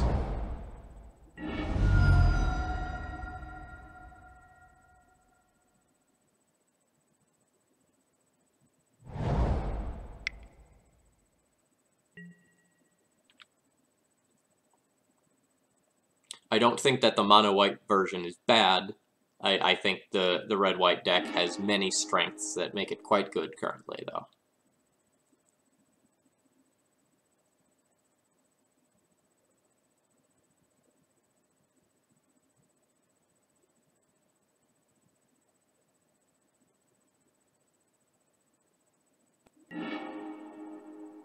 My opponent unmasks me. Alright. I'll probably just take my Mother of Runes.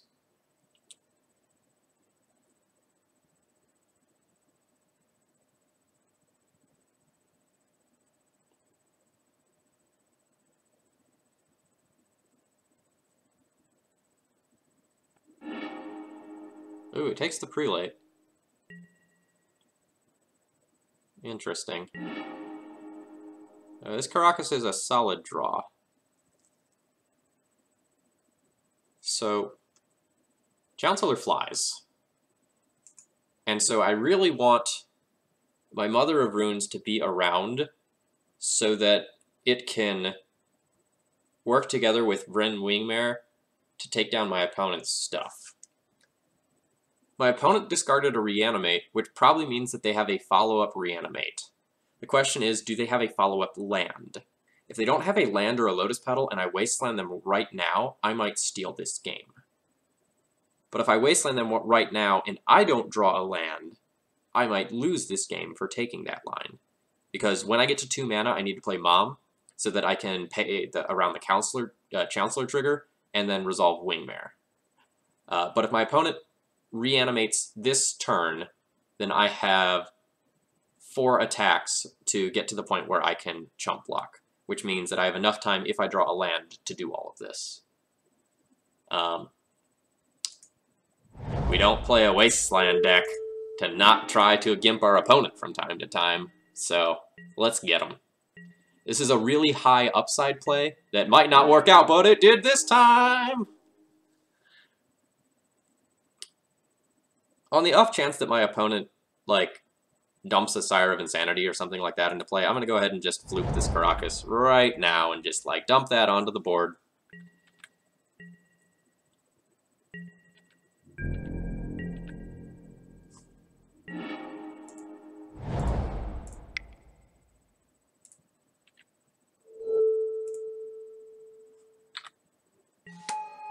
Alright, so, we win this one now, chat.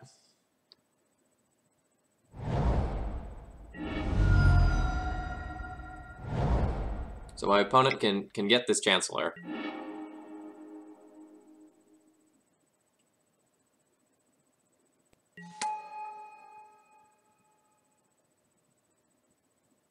Oh, this is interesting. So my opponent is reanimating this Sanctum Prelate to get it out of my graveyard so that they can exhume without me getting a creature. Yeah, that's exactly what happened. Alright, so this Chancellor now will counter our stuff unless we pay 1. So I can't deploy a 3-drop yet. That'll happen when I draw my next land, but again, we have many turns to do so. So we'll play a Revoker and pay the 1.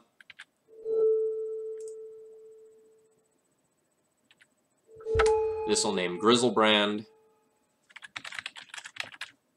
so that they can't draw a bunch of cards.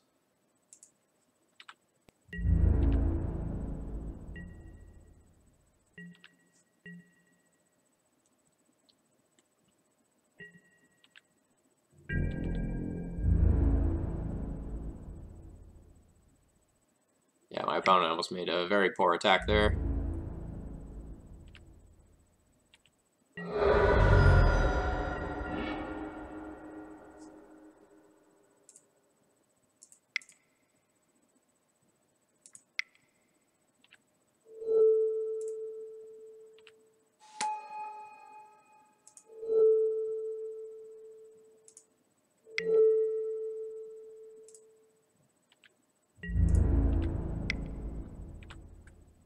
And we can make this attack safely because my Thalia has First Strike to beat the opposing Prelate.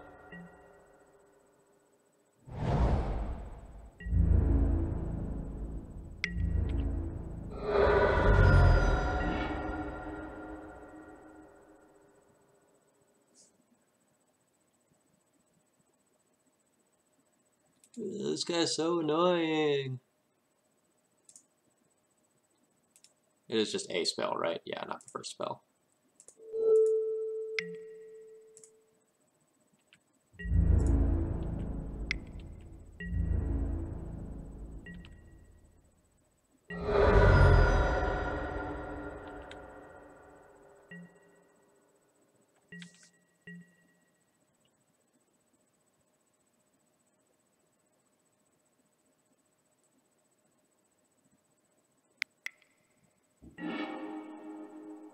Unmask targeting me. I actually don't care about that. Like, I have 3 different flyers here. You can't complain about being taxed. Okay, fine. Can I complain that I'm not taxing enough, though? Because I'd like to tax more with this Wingmare, which also happens to stonewall the Chancellor.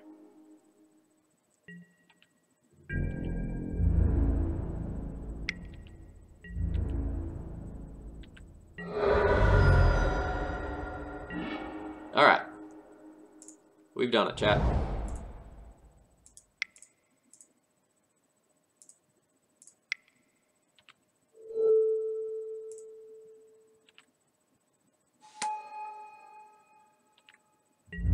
And now we'll start attacking with Athalia instead. I think if...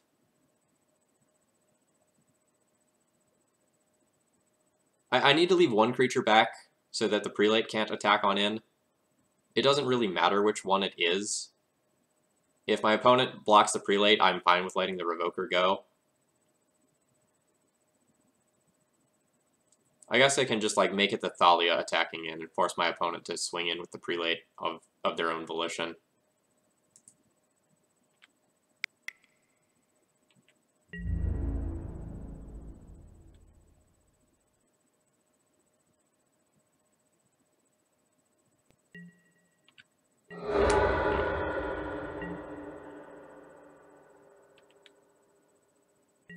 So there is some chance that my opponent wanted that Prelate gone so that they could cast a relevant 1-drop.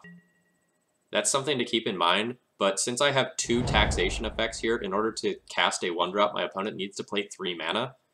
So a 1-drop is not getting them anywhere quickly.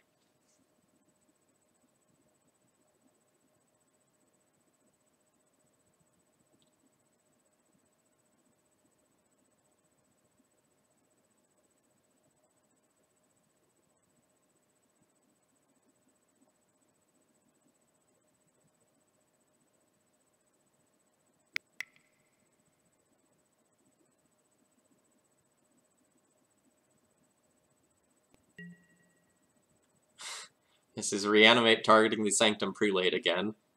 Okay. This will probably rename 1. And this is sort of the same as them just taking the attack on the previous turn. So if that was their line, maybe they should have just taken it and, like, saved themselves from the unnecessary damage.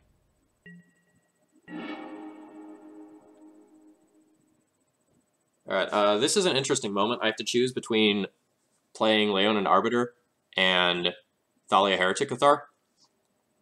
If I play the Arbiter, my opponent can't do something like Entomb, which is great. If I play the Thalia Heretic Cathar, then a lot of my opponent's chump blocking lines come off. I can also just like play a Vryn Wingmare and just like further tax my opponent out of the game. Each one of these is probably just a potential game-winning play. I think what I want to do is just like get a handful of creatures in play, get it to the point where like an Alpha Strike is 100% lethal, and go from there. I'm trying to figure out like what beats me on this board.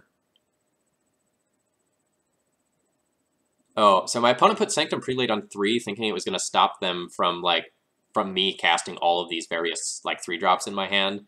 That's not how Sanctum Prelate works. Sanctum Prelate only stops non-creature spells. I'm going to play the Wingmare.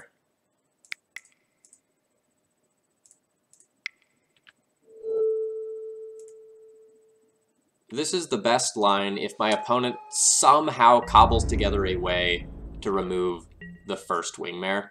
And this also puts me into a position where, like, a turn or two down the line, I can start attacking in with a few creatures and still have, like, Wingmare and Mom back to block this Chancellor.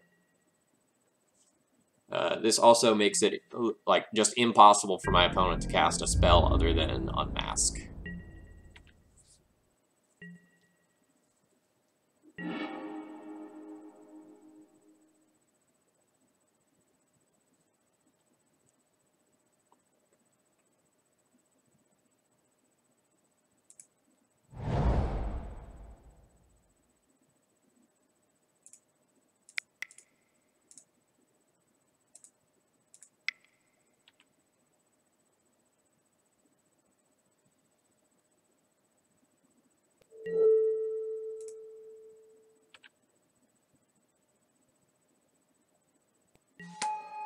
Yeah, Wasteland should just lock them out of this.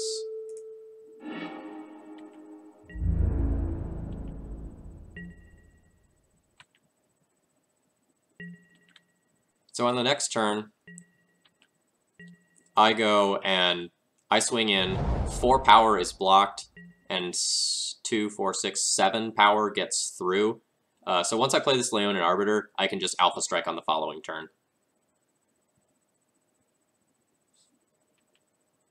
All right. Yes, Firestorm is technically an out. Yes, that is true. But we're in game 1, and if my opponent has Firestorm, like, all right, fine, they can have their win.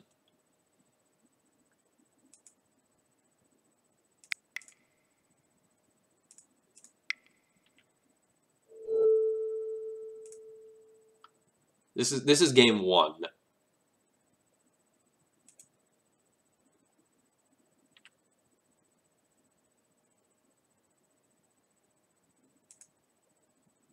Alright, I hit okay. What's going on? Alright. So again, next turn, if my opponent blocks 2 things, I have 2, 4, 6, 8 damage, even leaving Mom back.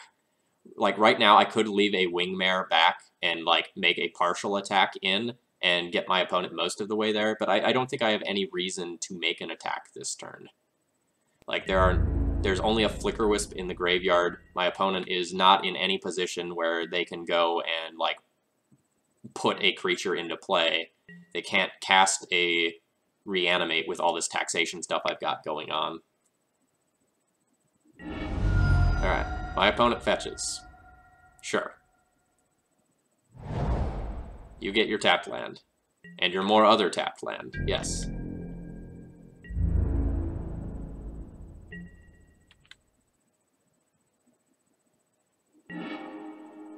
Alright, so now I can make an Alpha Strike in. My opponent blocks a 3 power guy and a 2 power guy, and that's 2, 4, 6, 7, 8, 9 damage coming in, no matter what, that, like, just can't be prevented by anything.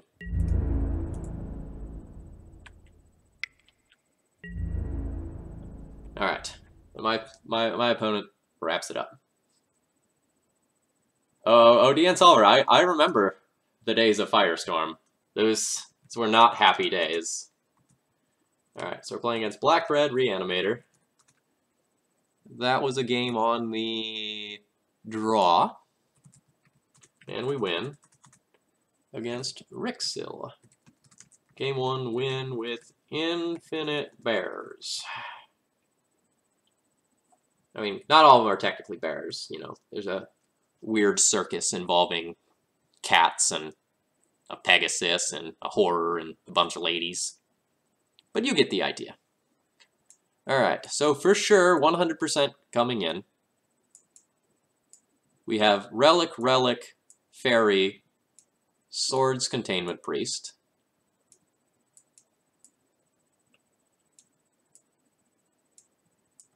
And then we have, like, this huge maybe pile of cards that are still fine. Like, we'll probably bring in every piece of removal that we have. So, like, the Banisher Priests are definitely good.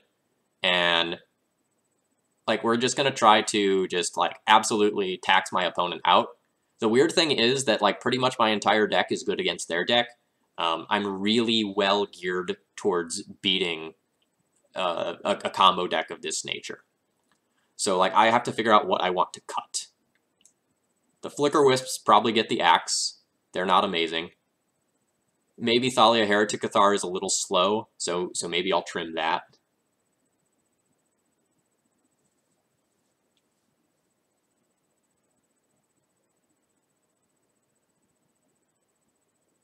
So Rex said, like, pro-white Big Thalia hit him to 5. I don't think I had any reason to, like, make an attack early on there and just give up a Wingmare.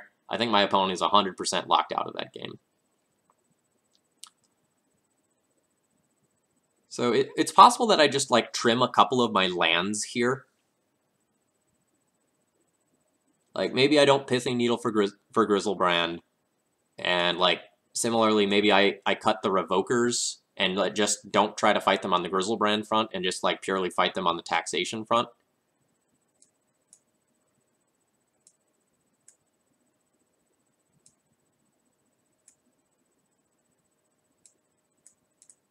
Maybe the Relic Order for, like, an Animate Dead or equivalent is a little bit ambitious. Maybe the Thalia Heretic Cathars are slow, although fine. So, like, I can probably cut, like, a land or two. 61, 61, 61. Maybe one prelate, and we'll look at this again in a second.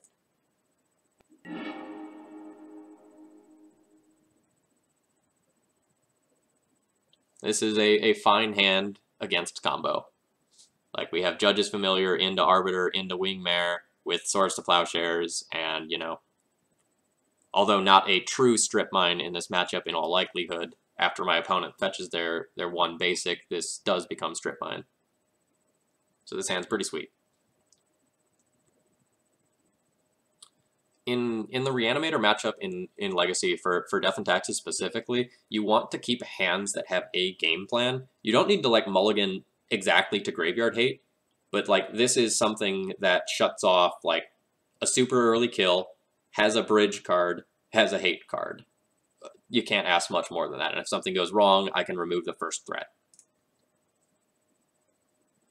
Assuming it's not something, like, super annoying, like Archetype of Endurance. Not removing that. My opponent has taken a mulligan, which bodes very well for us. The Reanimator deck has a lot of, like, powerful openers, but they do need a critical density of cards to go off. Fizzler, you don't get to make comments like that given the absolute piles of decks that you play in every format. Unrelated, when do we get Legacy Cube again? Because I would totally play some. It's been a while.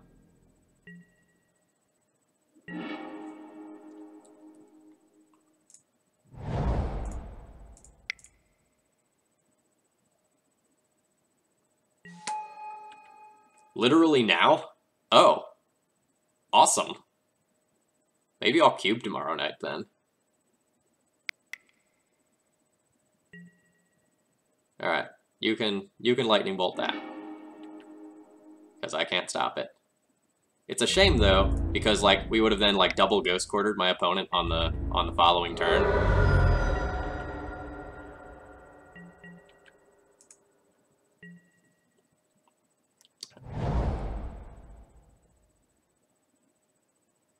Seems like my opponent has a clunker over there.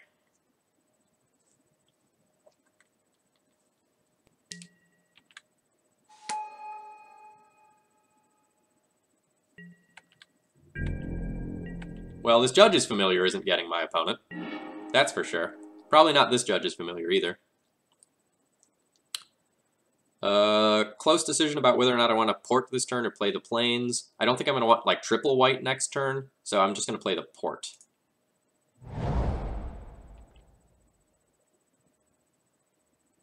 See, why not Firestorm? I live in perpetual fear of cards like Firestorm.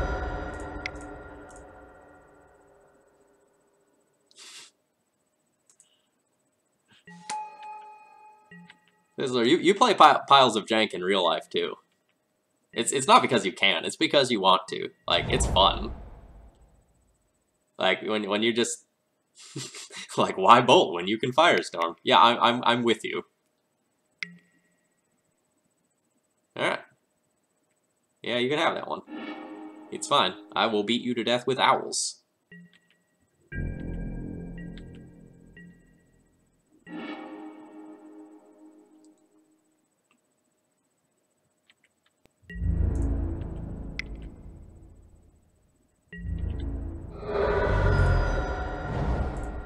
So I'm going to Wingmare and Judge's Familiar this turn to make my clock as swift as possible. And then, as my follow-up, I will Ghost Quarter, port my opponent.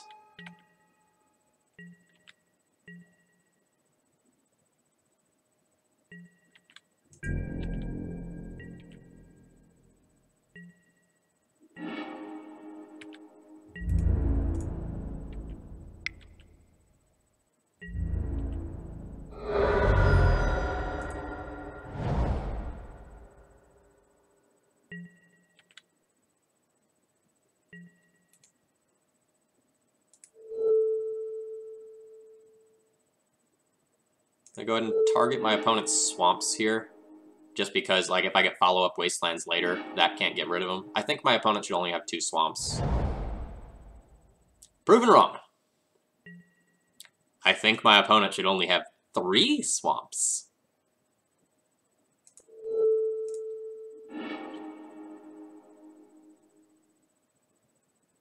Okay, fine. Three swamps it is.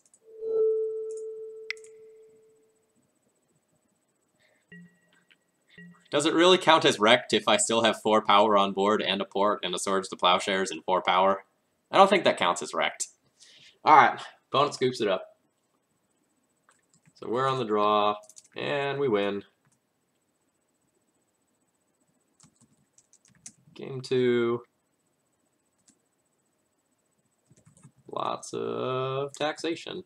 Like, I feel like that's just what I need to write, like, every time I win with this deck, is just like, oh, I just out-tax my opponent, because that's, like, all I do. Alright.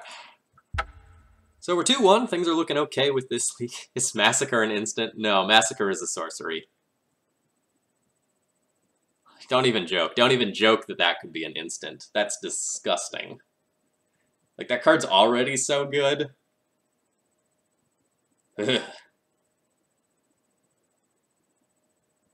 Like, this deck in particular is really scared of things like Massacre, Marsh Casualties, Sulfur Elemental, that can threaten to remove everything. Alright, I'm on the play with this deck. That's a great sign. This hand looks amazing. Holy cow, this hand is great. Yab 0-0. No data on them.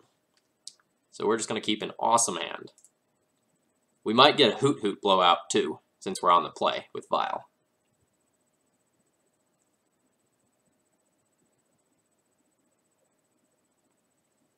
My opponent took a mulligan. They keep. And scry to the bottom. We do our usual thing of plains, Ether Vial. And it just worked. What's a Hoot blowout count? Tonight, like, technically 0. Like, we got a card with Hoot, but I didn't Hoot Thomas Enevoldson because I respect him. That's a solid draw.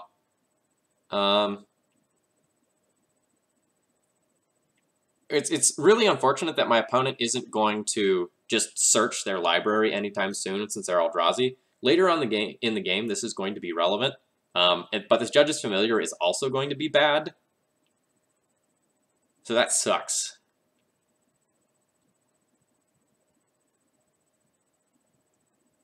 Rather than just play out a 2-drop, I think I'm just going to hold up Swords to Plowshares, and if my opponent Thought-Knot Seers me, I just want to get that off the table.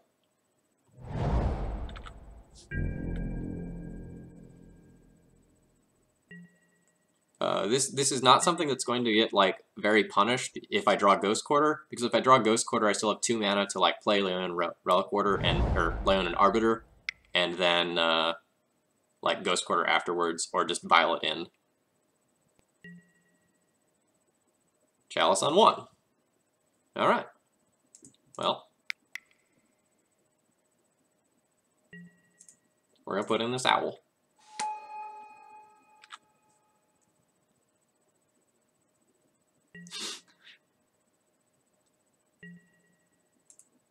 I respect a lot of people, but I'd hoot the fuck out of them.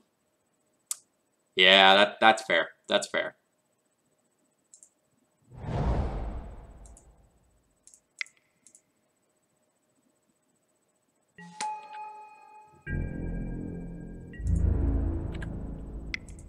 The reason I played Wingmare here over an Arbiter is so that I can leave my Vial at 2 for another turn and delay the choice of ticking it up. I have a lot of 2-drops in this deck, so I don't necessarily want to just, like, tick up with impunity every time. Or tick up without thought every time, I should say.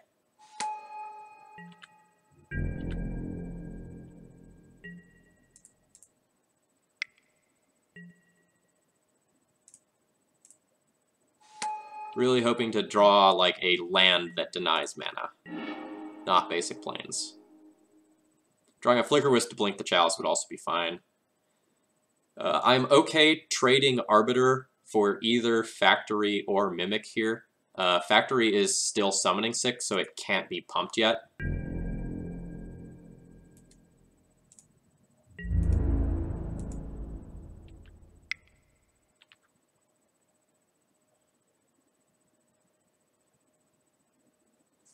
Collectively, my 3 creatures have the same power as 1 Reality Smasher.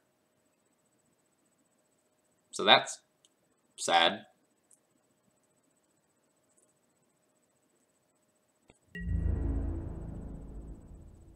Ooh. The opponent is opting to trade here. I did not expect this.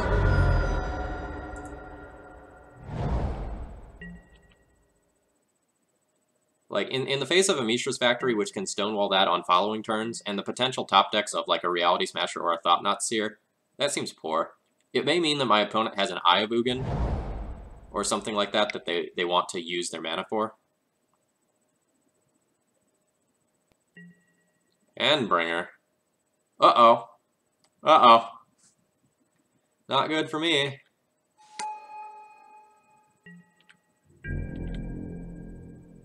Flicker Wisp would be real good here. Real good.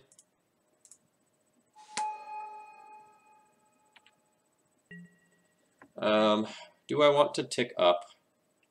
I largely don't think it matters whether or not I tick up, because I have mana to play anything, and if I Flicker Wisp, I still have mana to cast a Swords to Plowshares afterwards. So let me take a quick look at my list.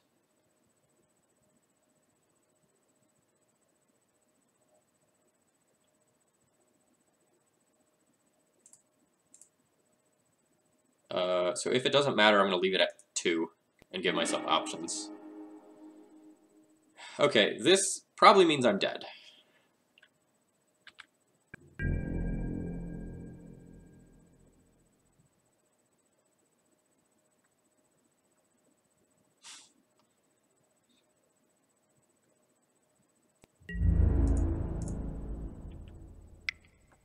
And I'm going to hold this Judge's Familiar so that if I get, like, a Revoker for the Endbringer at some point a little bit down the road, I can, like, revoke it and then play the Judge's Familiar and have a body that matters.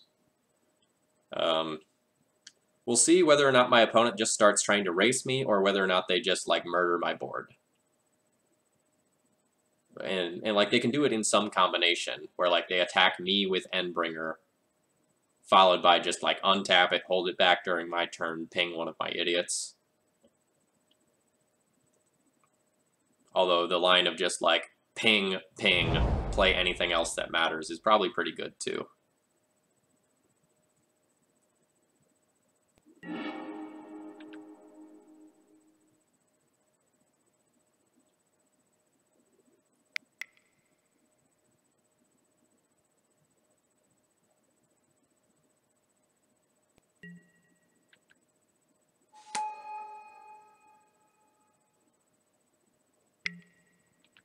Alright, they are going for the ping-ping line.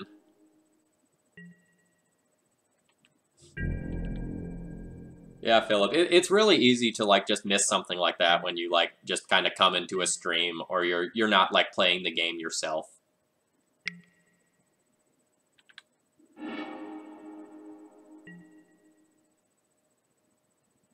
Now I will tick this up to 3 in case I draw Wisp.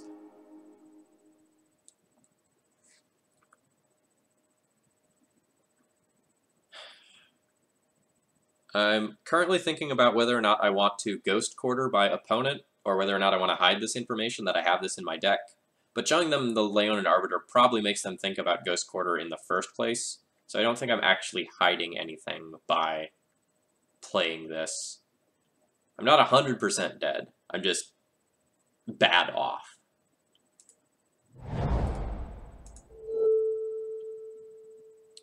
Five versus 6 mana only matters for some of the really big stuff or something like an Oblivion Sower. So I think I'm just going to get rid of the man land here.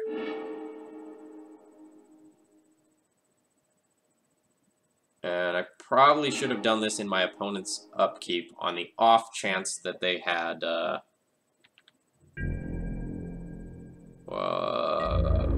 wastes in their deck. But they almost never do. Easily one of the worst matchups for D&T. I actually disagree with that as a general blanket statement. I think it's pretty close to even. Maybe like slightly unfavorable for mono-white, and actually quite positive for the red-white version. Do I want to trade this for half a card on the Matter Reshaper? I don't think I do yet.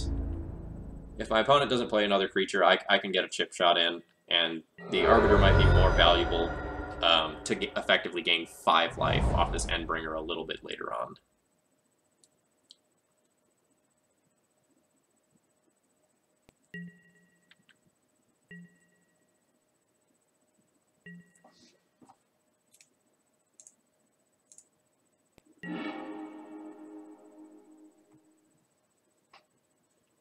Still not technically dead.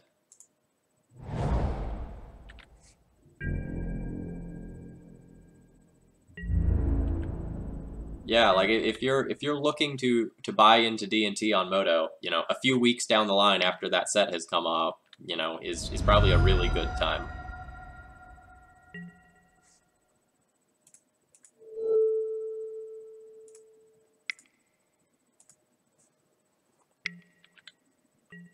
So if I draw Flicker Wisp, I flicker the Chalice of the Void. I remove Endbringer. Endbringer kills Flicker Wisp in response. Unless I do it at, like, my end step, when I give them, like, the last... Alright. Now we're not beating that.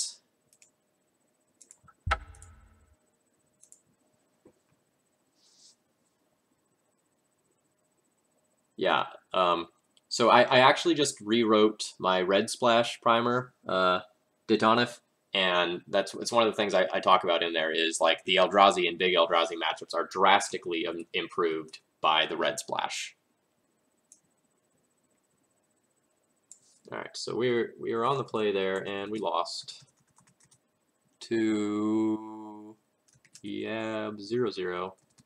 So game 1, we kind of lost with a hand that didn't sync up.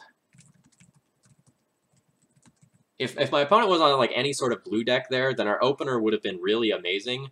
But, like, the Judge's Familiars and the Arbiters don't necessarily do a ton here. The sort of unfortunate thing is that a lot of cards in our sideboard aren't going to be much better. We're not well suited to this sort of matchup. So we get to bring in a handful of fair cards, but we might have more cards that we want to take out than cards that we want to bring in.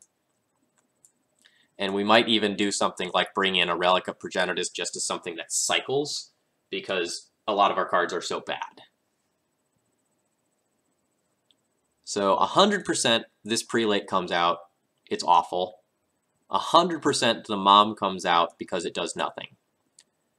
But then after that, we still have, like, Judge's Familiar, which isn't great, Arbiter, which is pretty weak, and a handful of other weak-ish cards. But maybe just a random creature with power and toughness is better than this Relic of Progenitus, which would just cycle. That might be getting too cute.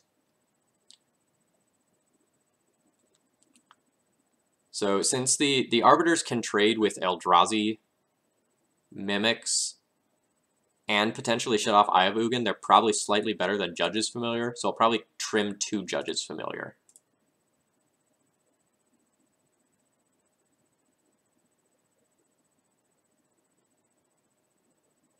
That all seems fine.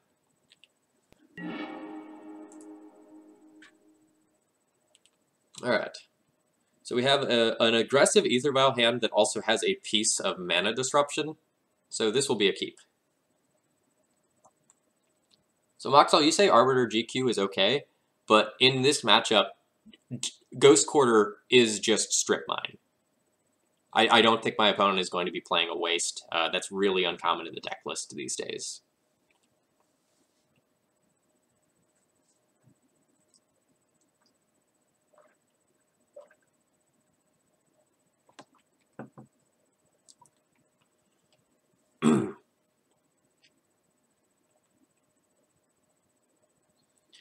Opponent must have a really tough mulligan decision here. They've been thinking for a little while now. So just to kind of talk about my sequencing, you know, turn 1 is obviously Plains Aether Vial. Turn 2 is Tick Vial up, and like 99% of the time, I'm just gonna like Ghost Quarter my opponent's first land if it's a soul land. If it's not a soul land, I might hold it back and just like deploy a Thalia instead.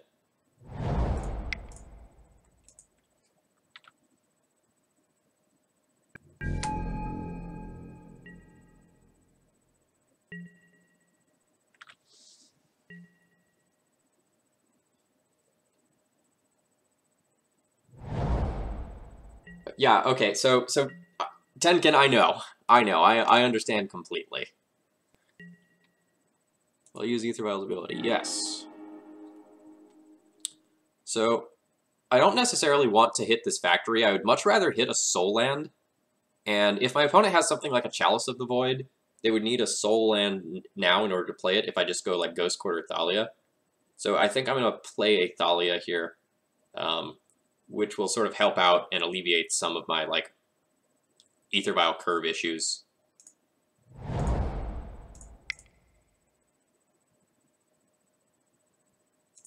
So let me talk about this Veteran Armor a little more, since you were so surprised by it. In this build that I am playing, a ton of my creatures...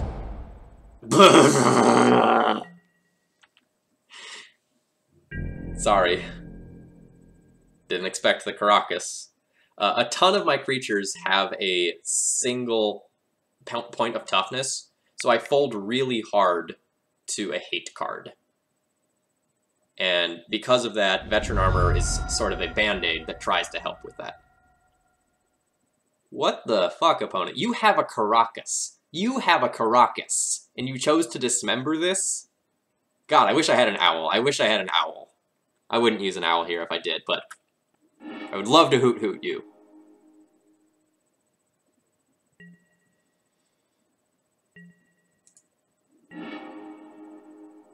Hey, is Ghost Quartering my opponent twice Deece? Is that what they call Deece?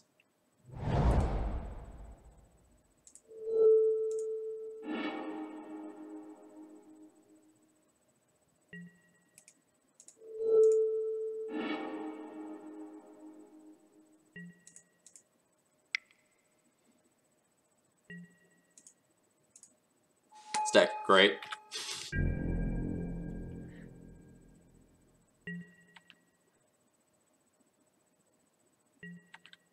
Oh man, are they just out of lands? This is great. I love this deck.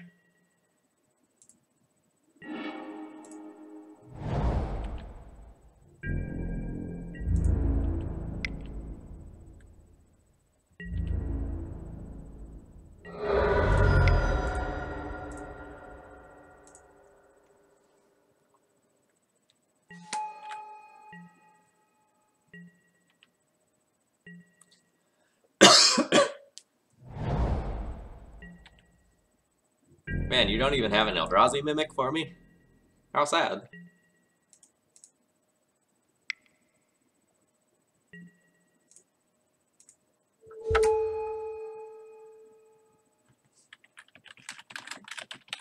We're going to name Walking Ballista over Endbringer here. If my opponent has a Walking Ballista, that's the sort of thing that could, like, go and get them back into this game, whereas, like, something like an Endbringer couldn't, because I have this Flicker Wisp that is just going to, like, flicker out my opponent's next land. En route to the perfect game where the opponent has no permanents. We got real close. But they played that land before conceding. We didn't have time to blow that one up. If we got to my next turn, we could have Flicker Wisped it out of play, and then they would have at least had a board with nothing on it. Oh, Fizzler, that's a good point. In this matchup, you know, it does stop Warping Whale in some cases. Wait, in every case? No, not in Judge's Familiar's case.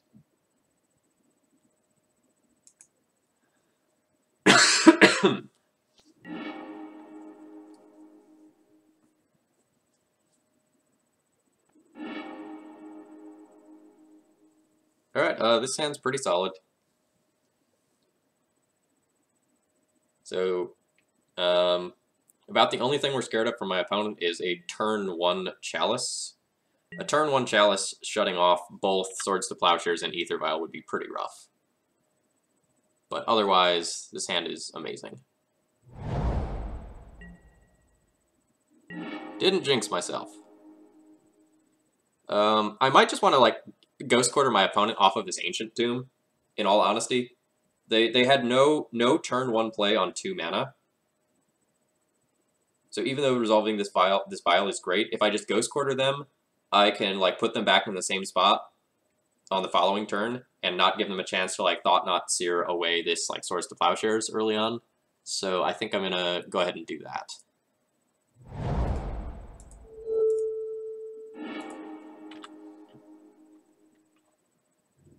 Like, all I want to do is restrict my opponent's resources for a few turns so that, like, my Vial can put me way, way ahead. And it looks like we are going to successfully do that now. The Wasteland as a follow-up draw is absolutely absurd.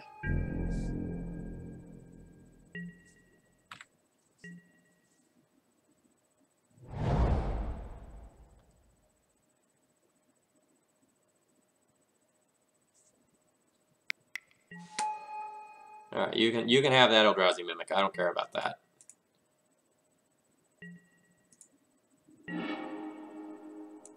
So I'm going to Wasteland their Wasteland here so that they can't Wasteland my Port later on.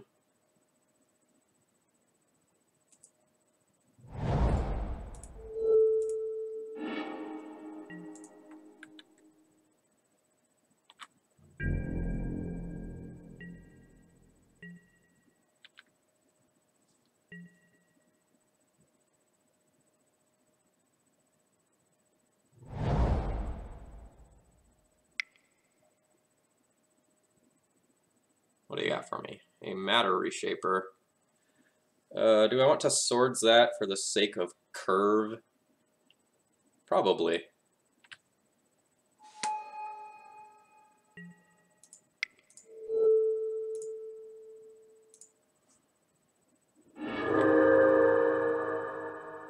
So, like, from now on, I just, like, port down the City of Traders and start, like, vialing things in that are annoying. And eventually I get to the point where Thalia Heretic Cathar probably just, like, locks down my opponent. I like where this is going. Relic Order is a nice insurance plan as well.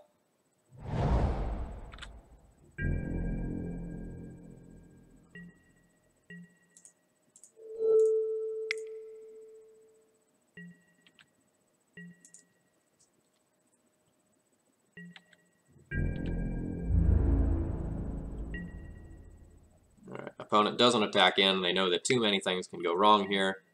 I will use Aether Vial's ability. We'll put in the Arbiter first.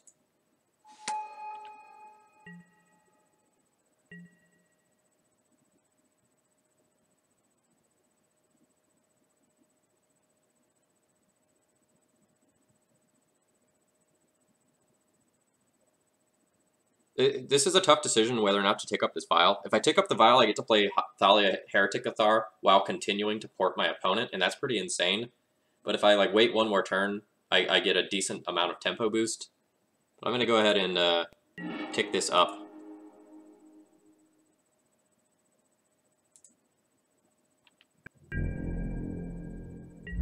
I will offer my opponent the trade. They won't take it.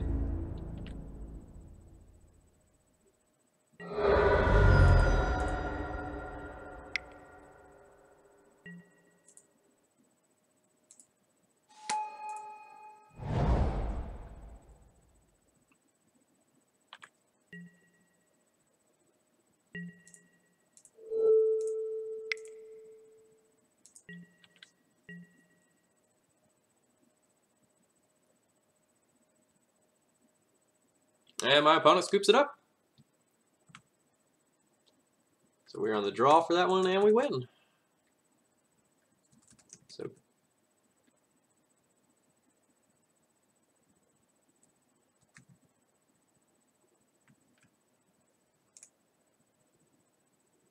So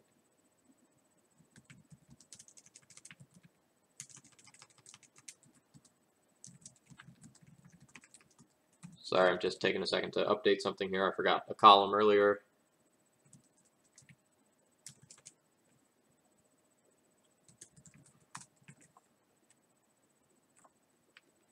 Okay, so while I'm waiting here, let's take a look at this deck list that we now officially have cast with, or excuse me, we have cached with this sort of super tax-heavy deck. And I was really worried about a matchup like Eldrazi because we didn't have the Stoneforge Mystic package, but because we have these sort of like 8 extra strip mine effects, it ended up working out just fine. And we were able to like leverage the advantage that we had because of that early mana denial. Oh, you never played Legacy at all? But this wants you to play? So like, just to show you what I normally play a more reasonable version of this deck that includes a Stoneforge Mystic package, and he's a sweet guy that gets to go and tutor up equipment so that your little friends have the chance to get a little bit bigger and rumble better in combat. And normally I try to Magus of the Moon people out and just turn all their lands into mountains.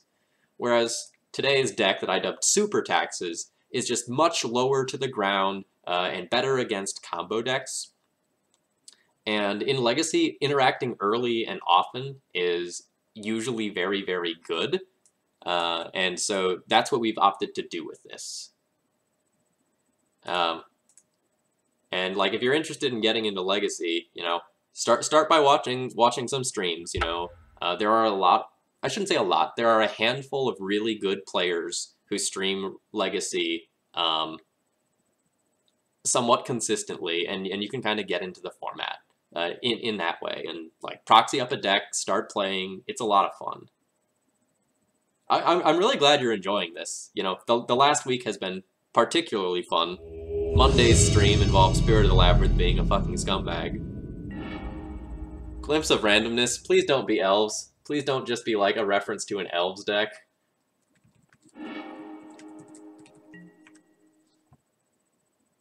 Alright, my opponent has been seen on Ad Nauseam a whole lot, and Miracles somewhat recently. Alright. So, this hand does nothing. Like, stone cold nothing if my opponent is a Miracles deck. And if they are Storm, it also does stone cold nothing. So, we're on the draw. We'll go ahead and mulligan this one. This is an okay hand. I don't want that Plains, though.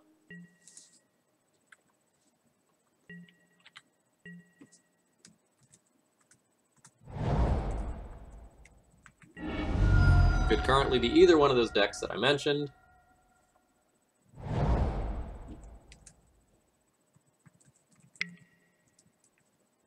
Alright, feeling pretty good that my opponent is Miracles.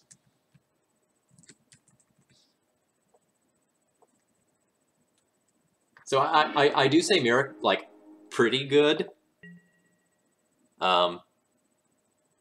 because there is a random Grixis deck running around that sometimes runs a singleton portent. Or, like, maybe even multiple portents. Wow, that was the best draw I could possibly imagine.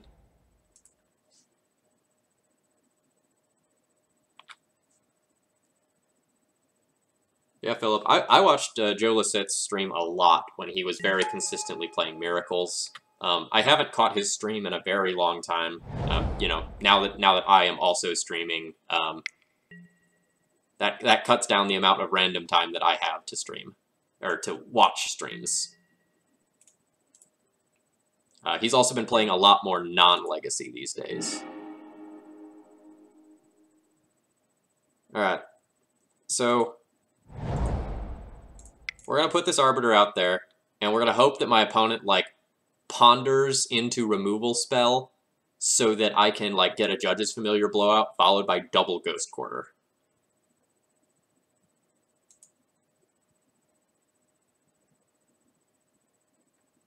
Oh, just playing Pile. Yeah, I don't enjoy watching check Pile coverage.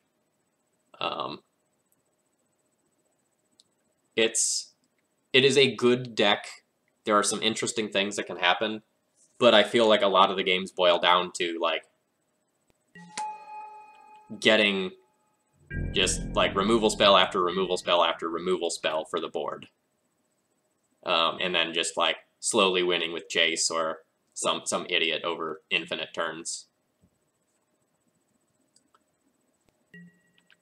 So I try not to watch very much check Pile or Grixis Delver coverage unless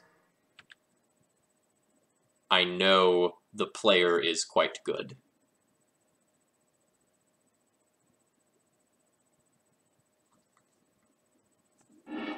So in retrospect, I think I messed up. So what I think I was supposed to do was, like, just play Revoker on Jace, hope my opponent uses a removal spell on it, tick up Vial to 2, crash in with Revoker and Judge's Familiar, and if my opponent responds, then I Vial in the Arbiter in response. So I think I messed up this game. That's just due to my inexperience with this exact 75.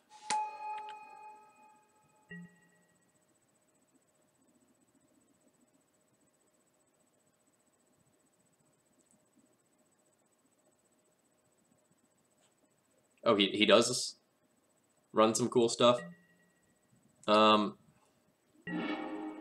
he running, like, the Unearth? If that was his build, I really liked that build.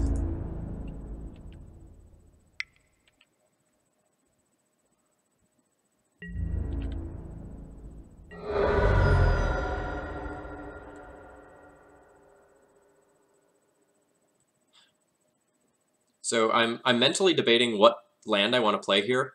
Plains plays around back to basics better. Ghost Quarter makes my opponent more afraid of tapping out, because if they tap out and I have an Arbiter, then they will just, like, lose the game when I double strip mine them. And I'm debating what I want to do there.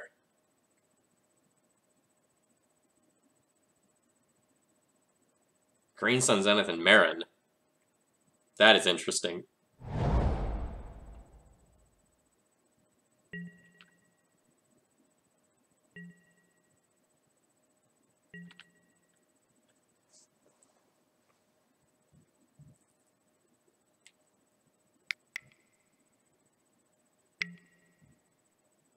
Predict on themselves. That's fine.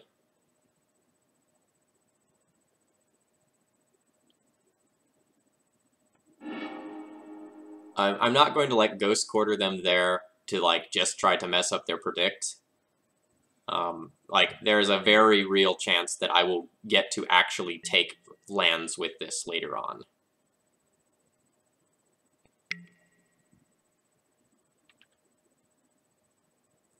Alright, opponent is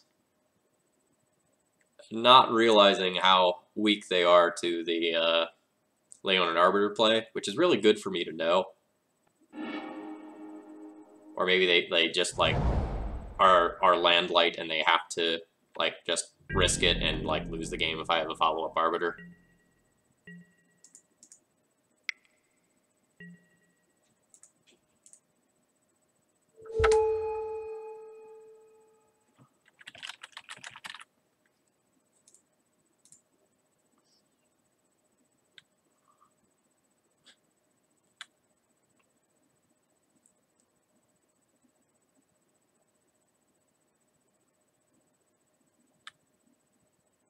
I'm going to be keeping my Vial at 2 in this matchup until I have a reason to tick it up to 3. Because I have a ton of 2-drops. And I would love... Ooh, that's good. Sorry, just to finish that thought. And I would love to just, like, Vial in Leonid Arbiter and get my opponent.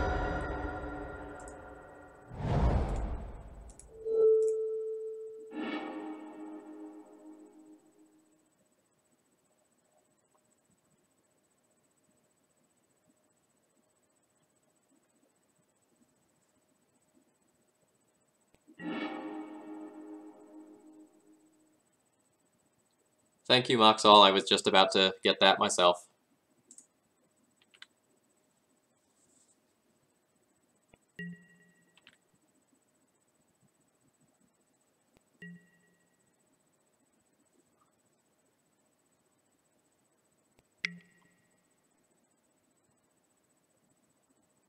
Sure, I accept that. I don't know why my opponent is doing it prior to the search for his Kanta trigger.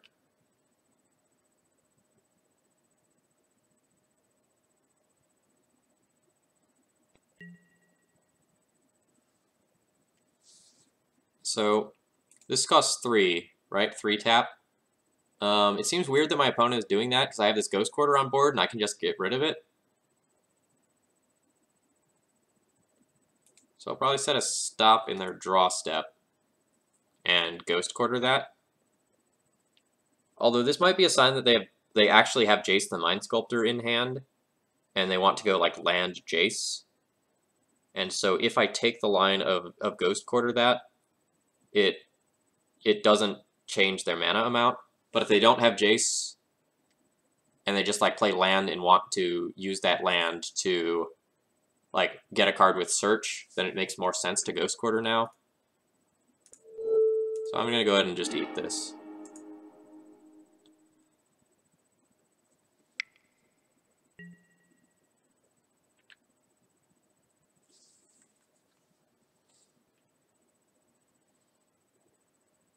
And I talked about doing this in my opponent's draw step, and I should have. No, I guess it doesn't matter. No, it can matter, because if they get basic planes and they put a Terminus on top, then they can Terminus away my Judge's Familiar. And then I won't have an Owl.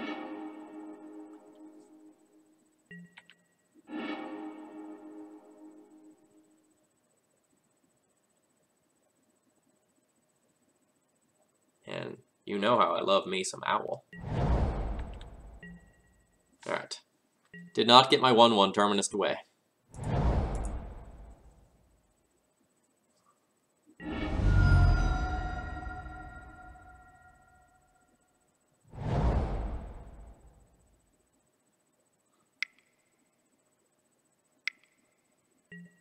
Alright, there's that Jace we talked about. So, one of the bad things about this build is once my opponent gets to the point where they stick a Jace, I'm less able to crawl back from that than either of the normal D&T builds, because I don't have things like Equipment and Recruiter of the Guards to get card advantage.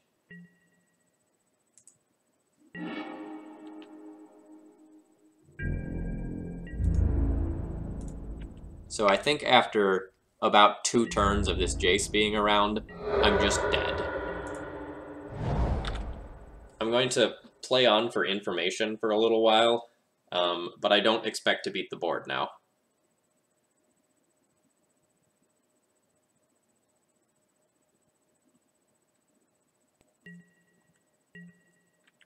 Yeah, Moxall, kind of like we talked about at the beginning. That's bad.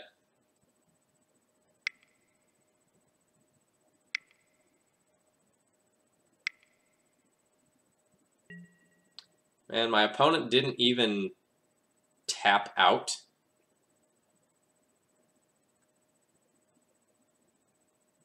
So I could hoot him. Alright, we're going to try something, Chad. It's not going to work, but we're going to try something.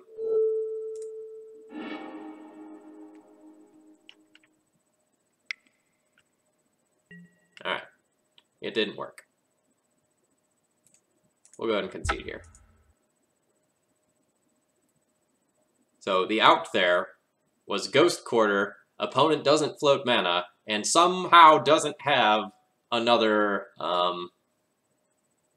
basic island in their deck. That's like the only way we win from there. Alright, so playing against Miracles, we're on the draw, and we take a loss there. So game 1.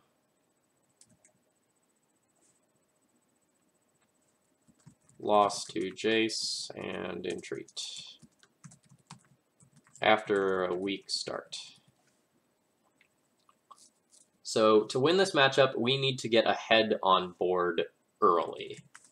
And then sort of out-tax our opponent and sort of race the whole terminus here. Oh my god, what is going on? I've made some interesting life choices tonight. So this is coming in. This is coming in. These are maybe coming in. Canonist is maybe coming in. Let's figure out what comes out. These Swords to Plowshares are coming out. Those are definitely bad. And then from there, most of my cards are reasonable.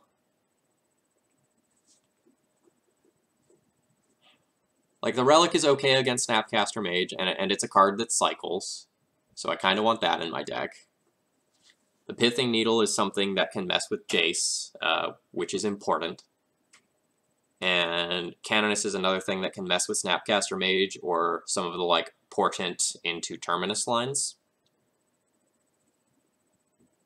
I'm not really sure what I'm supposed to board out. It's possible that I'm supposed to trim some number of lands and just, like, go back down to being a 23 land deck by, like, trimming 2 Wastelands. Wasteland's probably worse than Ghost Quarter, because if I get the whole Arbiter thing online, Ghost Quarter is Strip Mine. That's still 62, though, so maybe the Relic of Progenitus just isn't strong enough.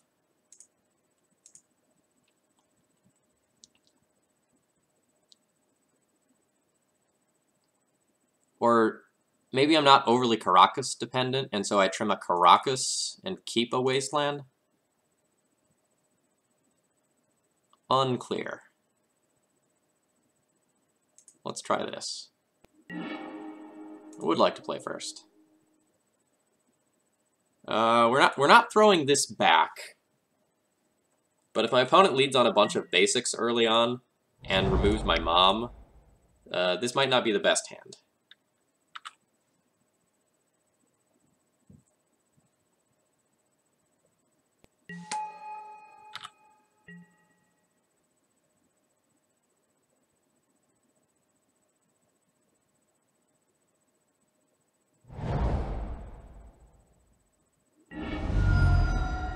He shows Valk, so Waste is stronger against him than normal Miracles. So, like, a lot of the Miracles... Alright, EE on 1. Sure.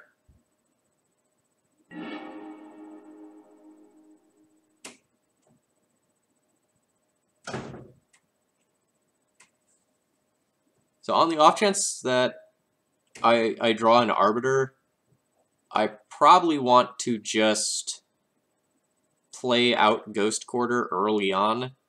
And so, like, when I get Arbiter and my opponent's tapped out, I can just, like, send a stream of Ghost Quarters at their lands, rather than just, like, port. Since I just have these Thalias, it's not like I'm going to draw anything that makes me regret that.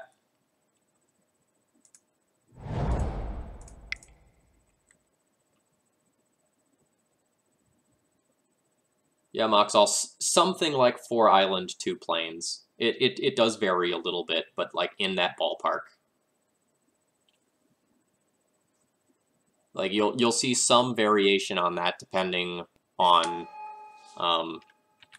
like, how many red cards the opponent has in their sideboard, you know, whether or not they're a back-to-basics list.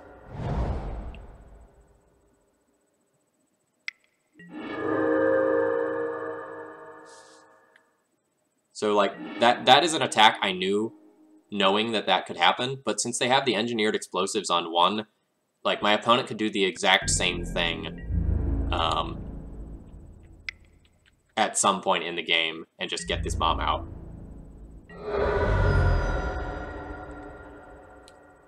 In interest of curve, I kind of want to play Thalia Heretic Cathar here and stop my opponent from, like, fetching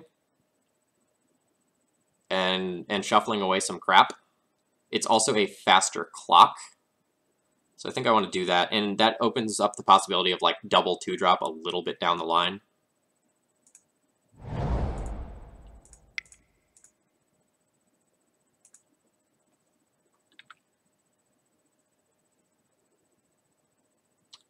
I only have excellent taste as of today. Part of Moxall's donation from Monday went towards redoing the art on some of my cards.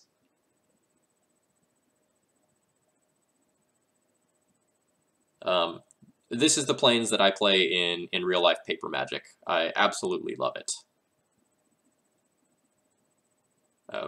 There are plenty of fine choice when it comes to basic lands.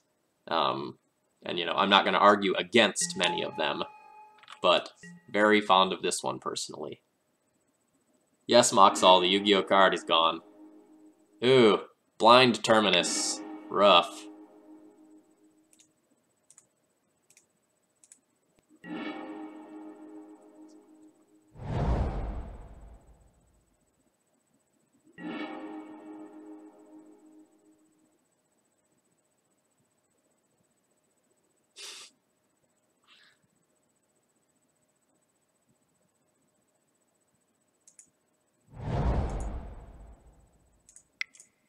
My previous Plains choice was the worst Plains choice according to LSV. That's kind of humorous. Yeah, so previously I was just playing with the default Moto Plains, which was one of, like, the unlands from a while back.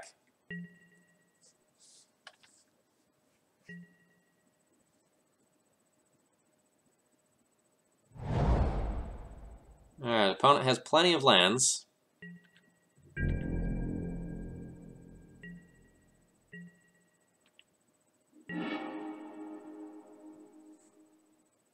I like that Zebra one, too. I like that one a lot.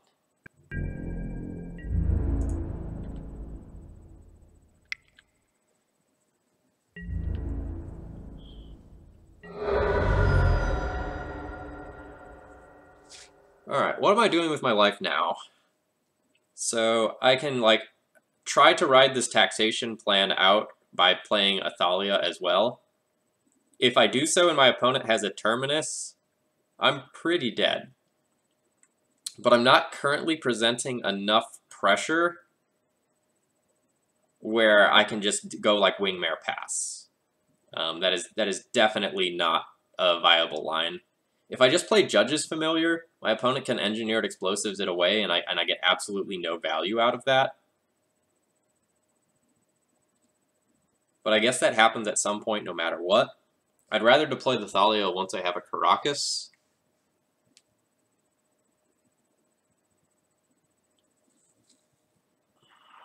My opponent hasn't had a chance to cast a Brainstorm yet this game. So it's very possible they have Brainstorm and Terminus. But if I just play Judge's Familiar, they probably just put Terminus 2 down on this turn. But then they can't fetch, and I can port them. I'll play the Familiar. I also have this Ghost Quarter to mess with the whole, like, Brainstorm thing if need be.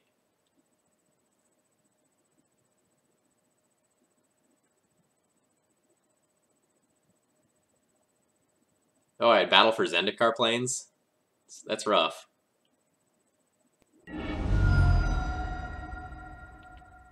Alright.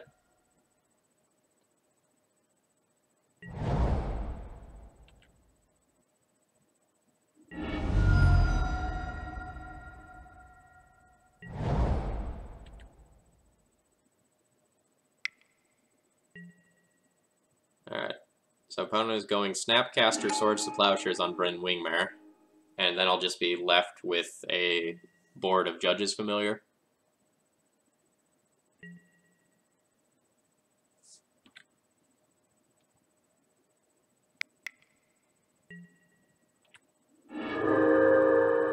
Sure.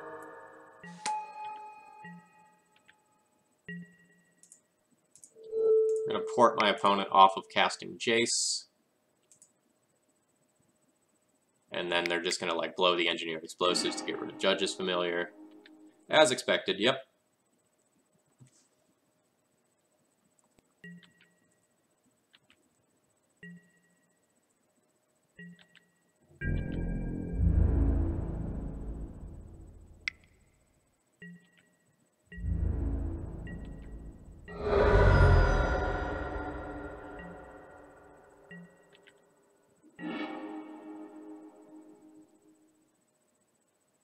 Well,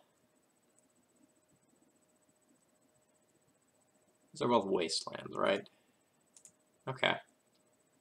This could go somewhere.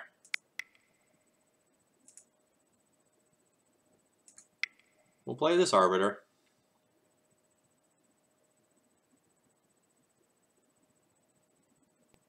My opponent actually can't do anything to it right now.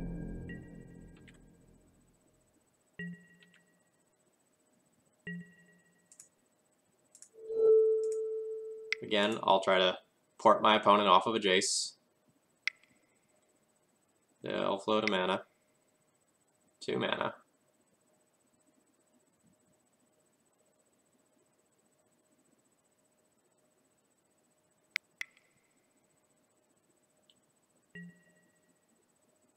A Containment Priest.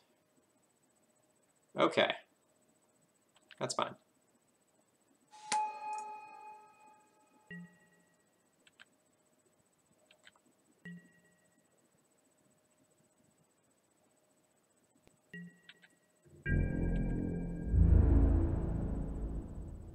Yeah, we'll take this Snapcaster Mage hit all day.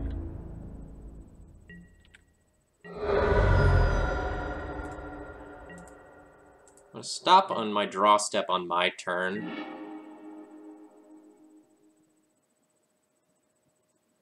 So if I port my opponent here, I can then cast Thalia and Ghost Quarter my opponent, and they won't have anything they can do about that, unless they have like a Swords to Plowshares right now for this Arbiter.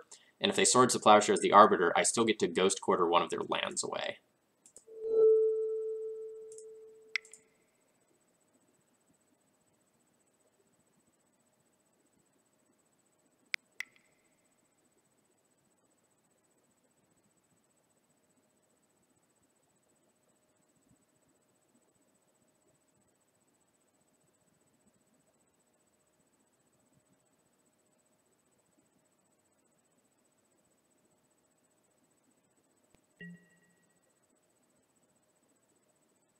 Oh, okay, so my opponent used the Leonin Arbiter ability right now, which was very smart. And that doesn't use the stack, it cannot be responded to.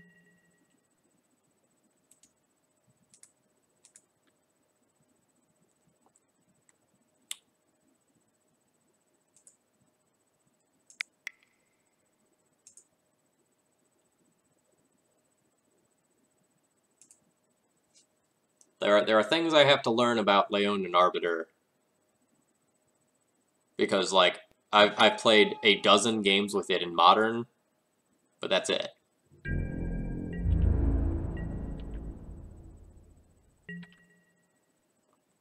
We are definitely making life awkward for my opponent, that's for sure. Fuck.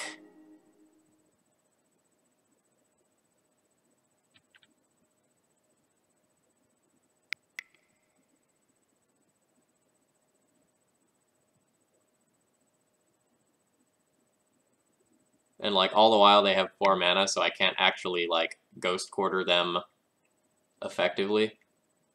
That's super annoying.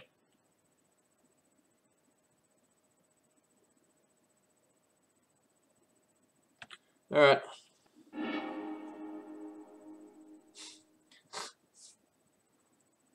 There are dozens of modern D&T players.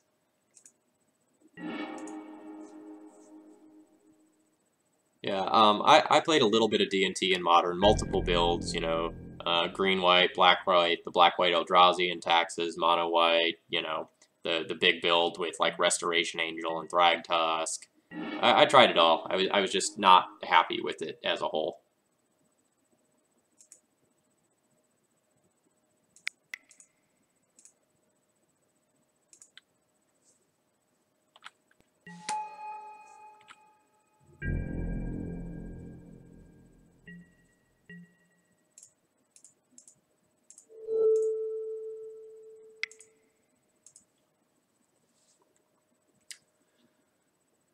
Yeah, once my opponent has Terminus twice, this feels pretty unwinnable. My opponent's been able to play around Ghost Quarter pretty well. Wow, Basic Mountain. That's interesting.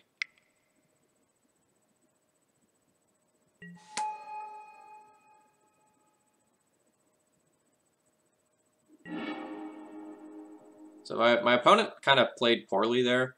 They tapped 4 mana to do Engineered Explosives on 3. You only need to tap 2 mana to do that when there's a Thalia or a Vryn Wingmare in play, due to how it works with the tax. You can cast for, like, Plains Island and then pay the tax with red, and that still gives you X equals 3, and my opponent could have held up 1 mana, so that if they needed to, like, Force of Will something, they could have.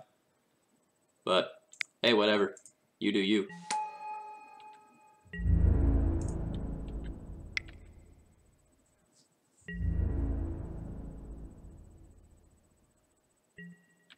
So I actually talked to Brian Koval right after he did well with that deck list. His words were, "Oh God, don't play that deck," or something equivalent. It was a metagame call for the room for that particular weekend, and he thought the deck, generally speaking, was quite bad. But like that was a weekend where Mirran Crusader was just like the hottest of the hot, and it worked out well.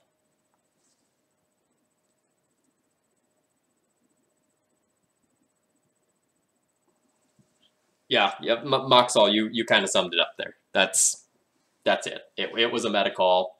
You know, I messaged him immediately about it. You know, saying, "Hey, I'm a big Legacy D&T player. You know, should I get into this deck?" And his answer was a resounding no. And I took his advice. I played it for a week or two just to like try it out and see what it was like, and I also came to the conclusion that I should not be playing that deck in Modern. And more generally, that I should just, like, not be playing Modern.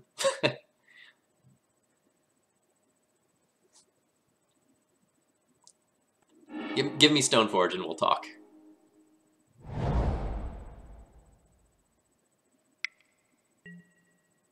Alright, you have a search. Like, luckily, he can't really flip the search or I just murder it immediately.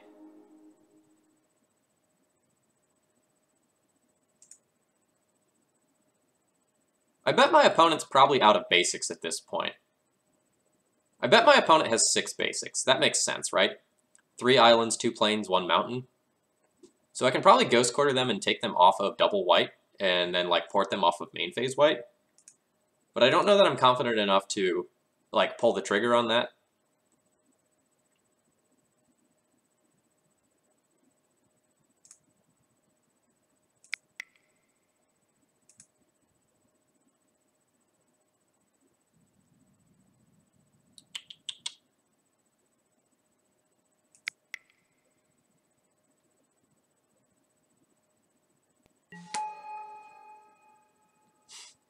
I am not to the point where I'm going to Ghost Quarter myself yet.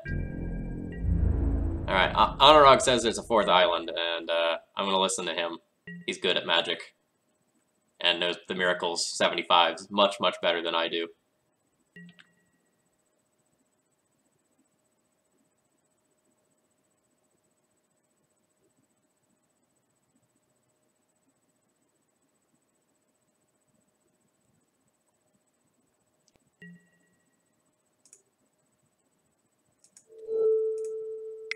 So now port my opponent off of the plains so that Entreat is off the table for this turn. Now what do we get now?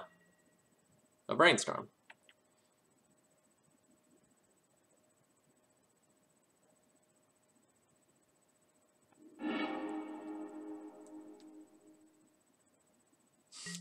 Tell the Miracles players to stop playing Null Rod. Are you a little bit salty? Did you get the rod? The rod feels pretty bad. Fetching Tundra? That was a Scalding Tarn or a Flooded Strand? Alright, so that was a Flooded Strand, but they needed the white for Supreme Verdict, so they might still have another basic in there.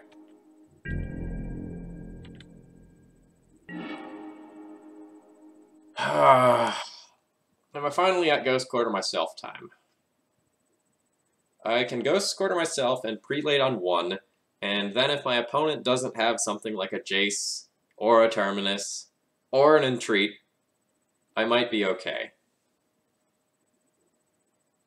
It's not the best. Like, it is a 2-for-1 in the wrong direction. It also means I have to cast this Vial out first.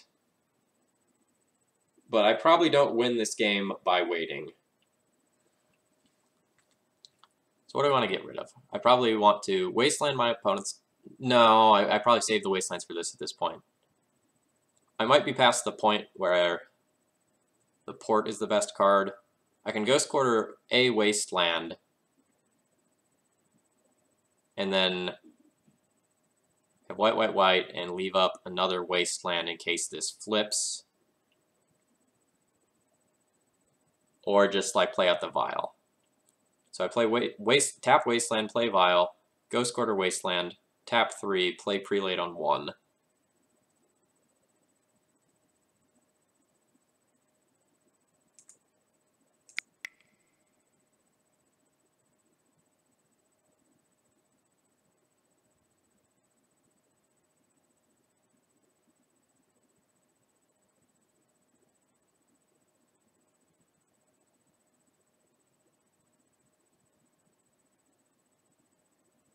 Yeah,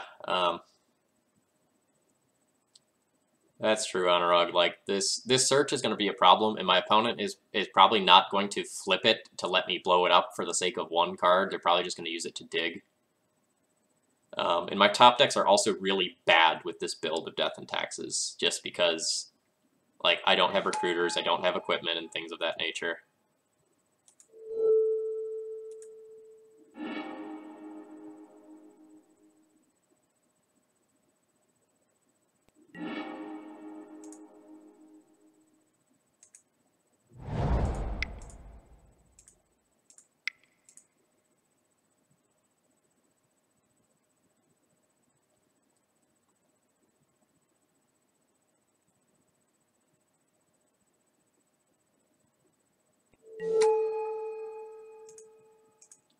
Yeah, so like the whole question here is like,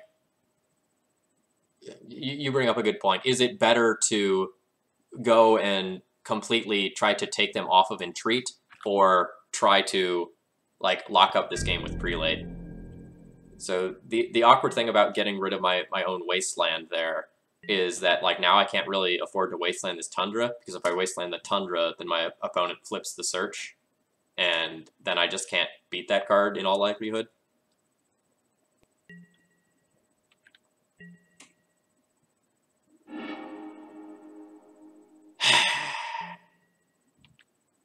Alright. That is unfortunate.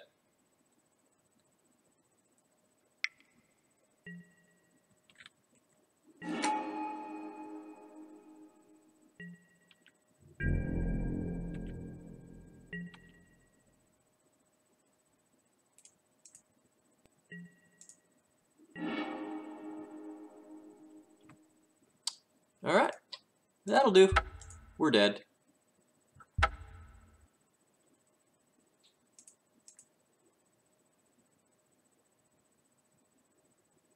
So I think I mostly liked the line that I took. It was super unfortunate that my opponent's top card was exactly Entreat the Angels. If it's not, then taking my opponent off of 1-drops, like takes them off of like Brainstorm, Ponder, Portent, Swords to Plowshares, that can buy me a considerable amount of time. And it's possible that instead of Ghost Quartering the the second Wasteland, I was supposed to Ghost Quarter my port, and then I Ghost Quarter a Plains and Wasteland a Tundra on the following turn and make it really hard to cast Entreat. If I had taken the line of Ghost Quarter a Plains, Wasteland a Tundra, pass and port a land, then my opponent mills the Entreat and just takes another draw, and like that can be like a cantrip that gets them closer to Jace or something like that. So like I don't regret my line. I got punished for what I did, but I don't regret it. What do you think D&T needs to be viable in Modern? Stoneforge Mystic unban? That would do it. That would make the card, the deck pretty good. Like there's this awkward thing though, where like since you're a Leonin Arbiter deck, you can't also be a Stoneforge Mystic deck easily without being like beyond greedy.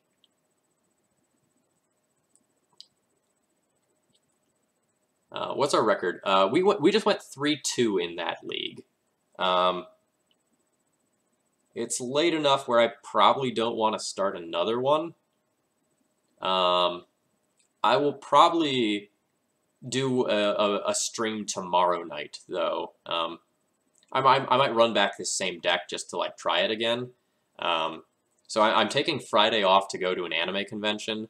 So like if I stay up a little late Thursday night to like get everything done and like do a stream, that's probably fine. So like just to run through the matchups there, we went 3-2 with wins against 5.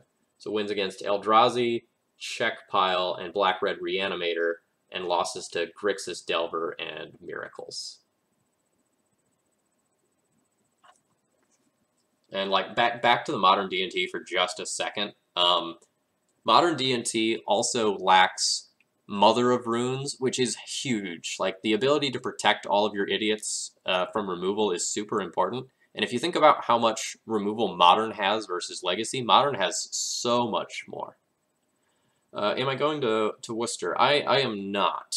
My next Paper Magic event, I think, is next month. Or no, is it May? Oh geez, the next one I have written down here is May for the Baltimore Team Open. I might try to find something before that, though. That's a long time to go without a paper tournament. See, this is what happens when we take a Modern deck into a Legacy League. Like, this is a very fair Legacy deck. I don't think this is quite as unfair as D&T is, and there's more room to just kind of wiggle out of this with proper timing. But this was certainly an interesting deck list. How did I feel? Oh, hey, this is your deck. Hey, Pavement is rad. So for anyone curious, this was his or her 5-0 deck list that was published on Saturday. I thought it was interesting. It doesn't have a great end game, and it's hard to come back from behind. Like, without things like Recruiter and Stoneforge Mystic and equipment, you can't do much once you're behind, but you're really good at leveraging yourself once you're ahead. And once you get ahead, like the following Hate Bears that just keep like coming down and down and down afterwards make it hard for your opponent to dig back out. Like, this deck felt like crushingly good against like Black-Red Reanimator, for example, where like just every card in our 75 was super relevant. Oh! Yeah, so everyone has all these different names on various places, and I'm just as guilty of that, so it's really hard to keep track of who's who. But nice to chat with you. Nice to see your deck in action here. Arbiter was pretty good. The Thalia Heretic Cathars were fine. On their own, they're not amazing when they come down on turn 3, but like stacked with the rest of this stuff in this shell, I think it's probably fine. I don't know whether or not the Prelate is better than other options. Like, if my opponent has a bunch of 1-drops, like, isn't Thalia and Wingmare and Judge's Familiar and Heretic Cathar going to do a lot of that same lifting? So maybe this Prelate should be something else. And, like, same with the sideboard one. Like, maybe that's not necessary, and those slots could be used elsewhere. The 25 land things worked out better than I thought it would. I never used a Ganjo Castle and never drew Horizon Canopy, so I can't really comment on those. But a lot of the decisions seemed reasonable.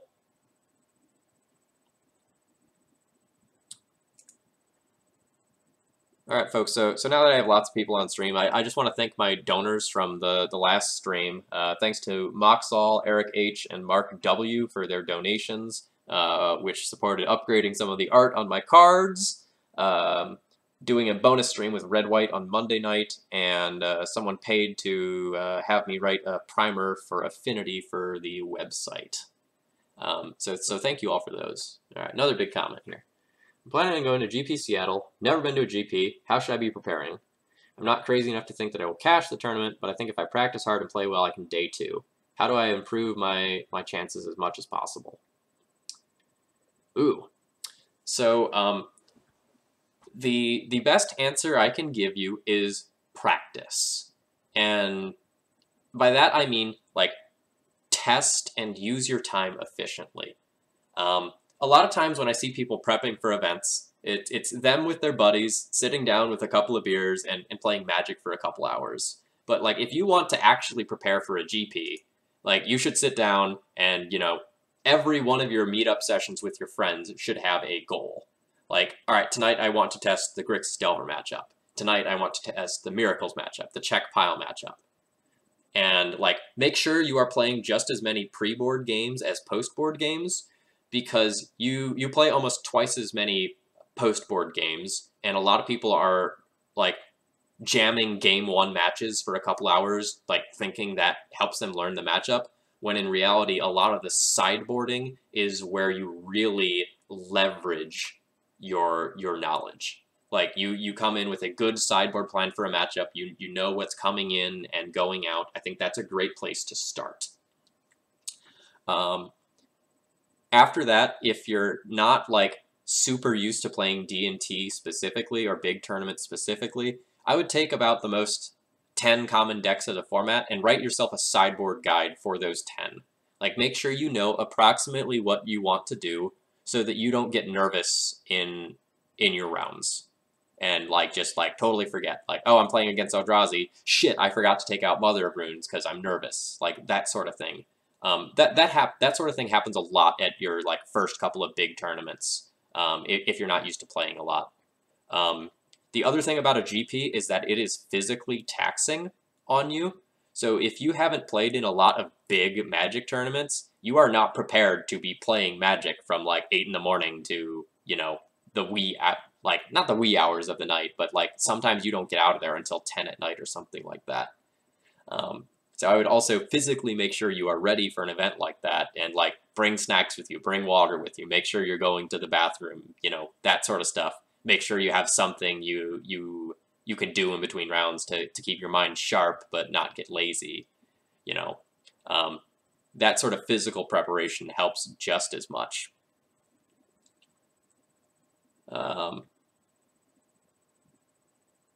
So Moxall says, sideboarding is really big, IMO. My post-board win rate is significantly higher than my game 1 win rate. Yeah. Let me look at my data for that, actually. That's kind of interesting.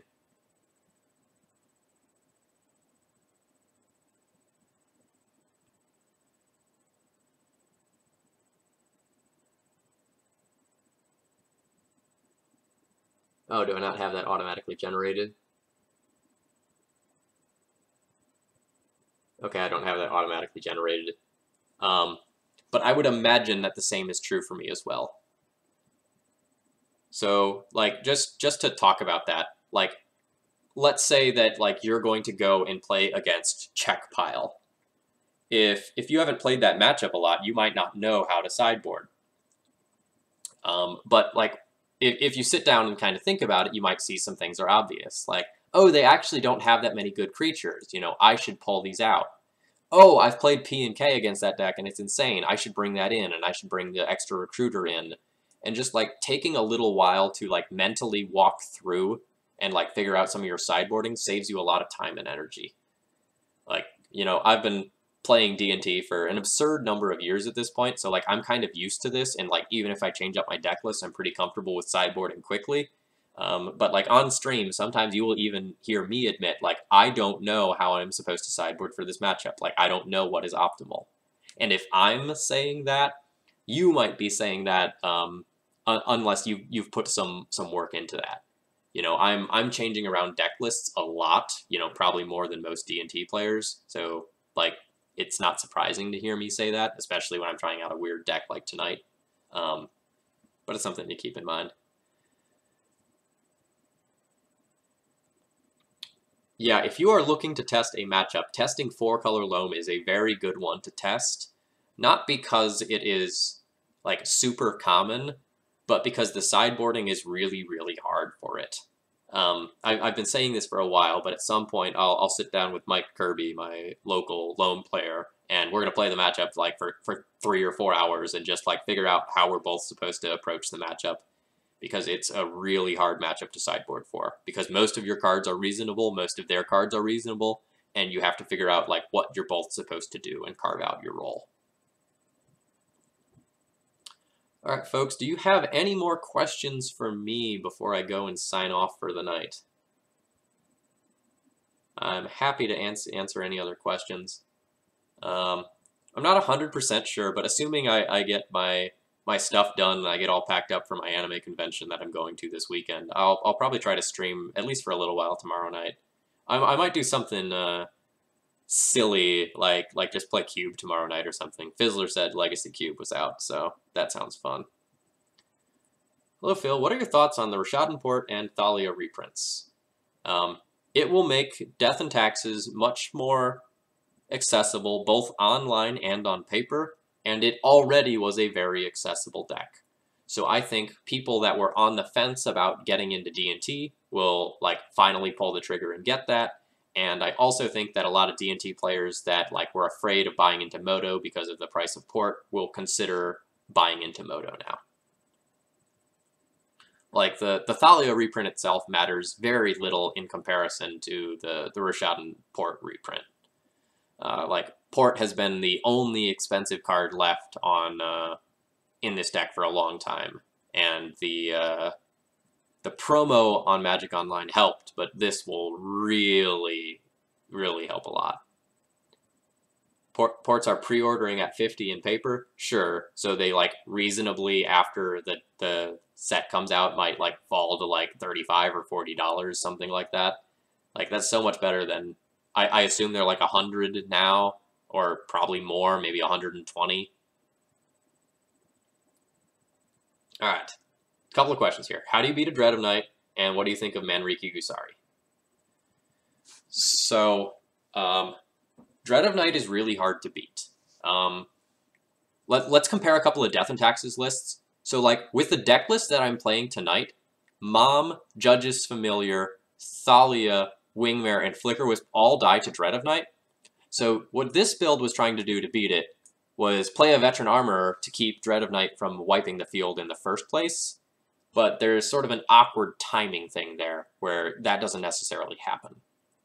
If we look at a more traditional Death and Taxes list, like say my Crusader build, the Crusaders live through that and can still attack for 2. The Prelate lives through it, the Stoneforges live through it, the Revokers live through it. So those bodies plus equipment can get there, and then you have things like Council's Judgment and Leonin Relic Warder that can remove it as well.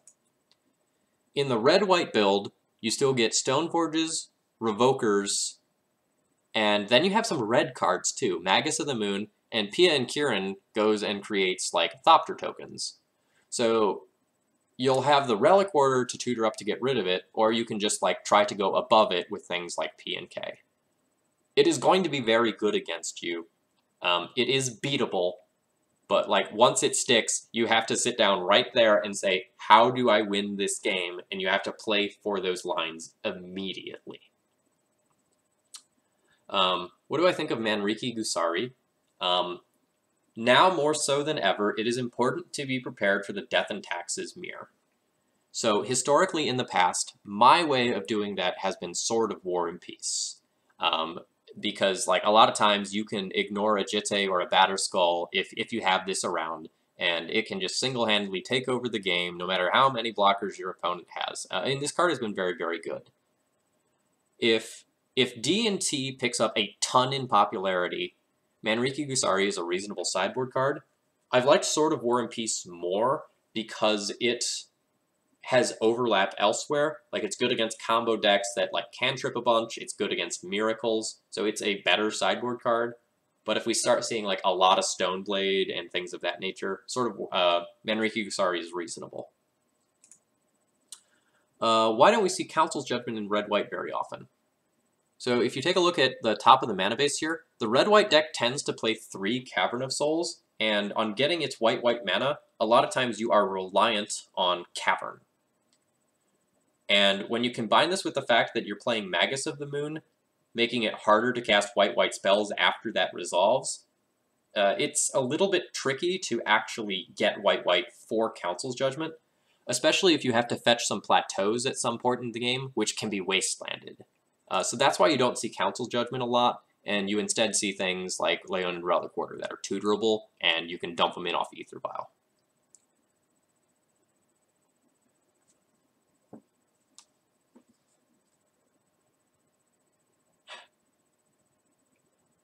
All right, folks, I'm going to hang around here for another minute or two. If there's any more questions, I will be happy to answer them. Otherwise, I'm Phil Gallagher of Thraben University. If you enjoyed my content, feel free to follow if you haven't already. I have a new content tab, sort of a like what's coming next tab up on Thraben University. If you're curious about what I've been doing, I'm going to try to find another legacy stream to throw you all into here.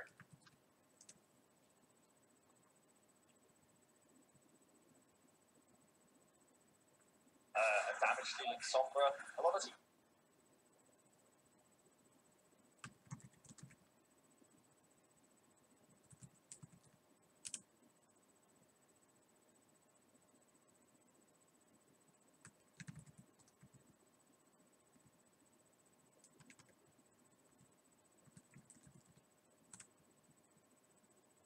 sub for 9 months, and old man the season is sub for 8 months. Dude, I've been doing this thing for 9 months.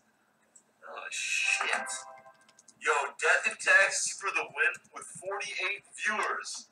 What's up, dude? Much appreciated, man. I gotta get you on my my ad list for auto hosting, dude. Yo, thank you so much, man. Thank you so much. That 48 viewers, that's a lot of viewers, man. I'm gonna be honest, guys. I am fucking blasted right now. I'm pretty drank. I am pretty drank. Do we battle here? I don't think we do. I kind of want to play. I kind of want to take position first. I am pretty drank. Fuck. I'm so fucking bad. Whatever, dude. I'm just gonna play Damnation here. I think this is fine. He's in a fucking burst. Does he even know how Umazawa's GTA works, dude? That card is just insane, man. You got your Twitch baby when you get a yo, man, it's gonna be 82 viewers, man. Oh my god. I'm supposed to name it a Twitch baby. Oh yeah, 9 months is the Twitch baby. I do not know. He's gonna. Oh fuck no, dude. Can you? Oh Jesus Christ. Yo, this card is actually really good. Oh my god. Here's the deal, viewership. If we over 03, I have to take a shot, and I just took a shot, and I'm drinking some beers. I'm pretty fucking wasted right now. We can battle and then like scrap heap Scrounger, I guess, or you just like exhume. But like he gets his fucking blade splicer back. Yeah, dude, I'm feeling the effects of whatever this shit is. I'm just gonna attack his Elspeth. I don't think he's gonna block. Yeah, I know, dude. I'm pretty sure we're going down hard. He wasn't supposed to block there. Our deck is kind of bad. I'm gonna be completely honest.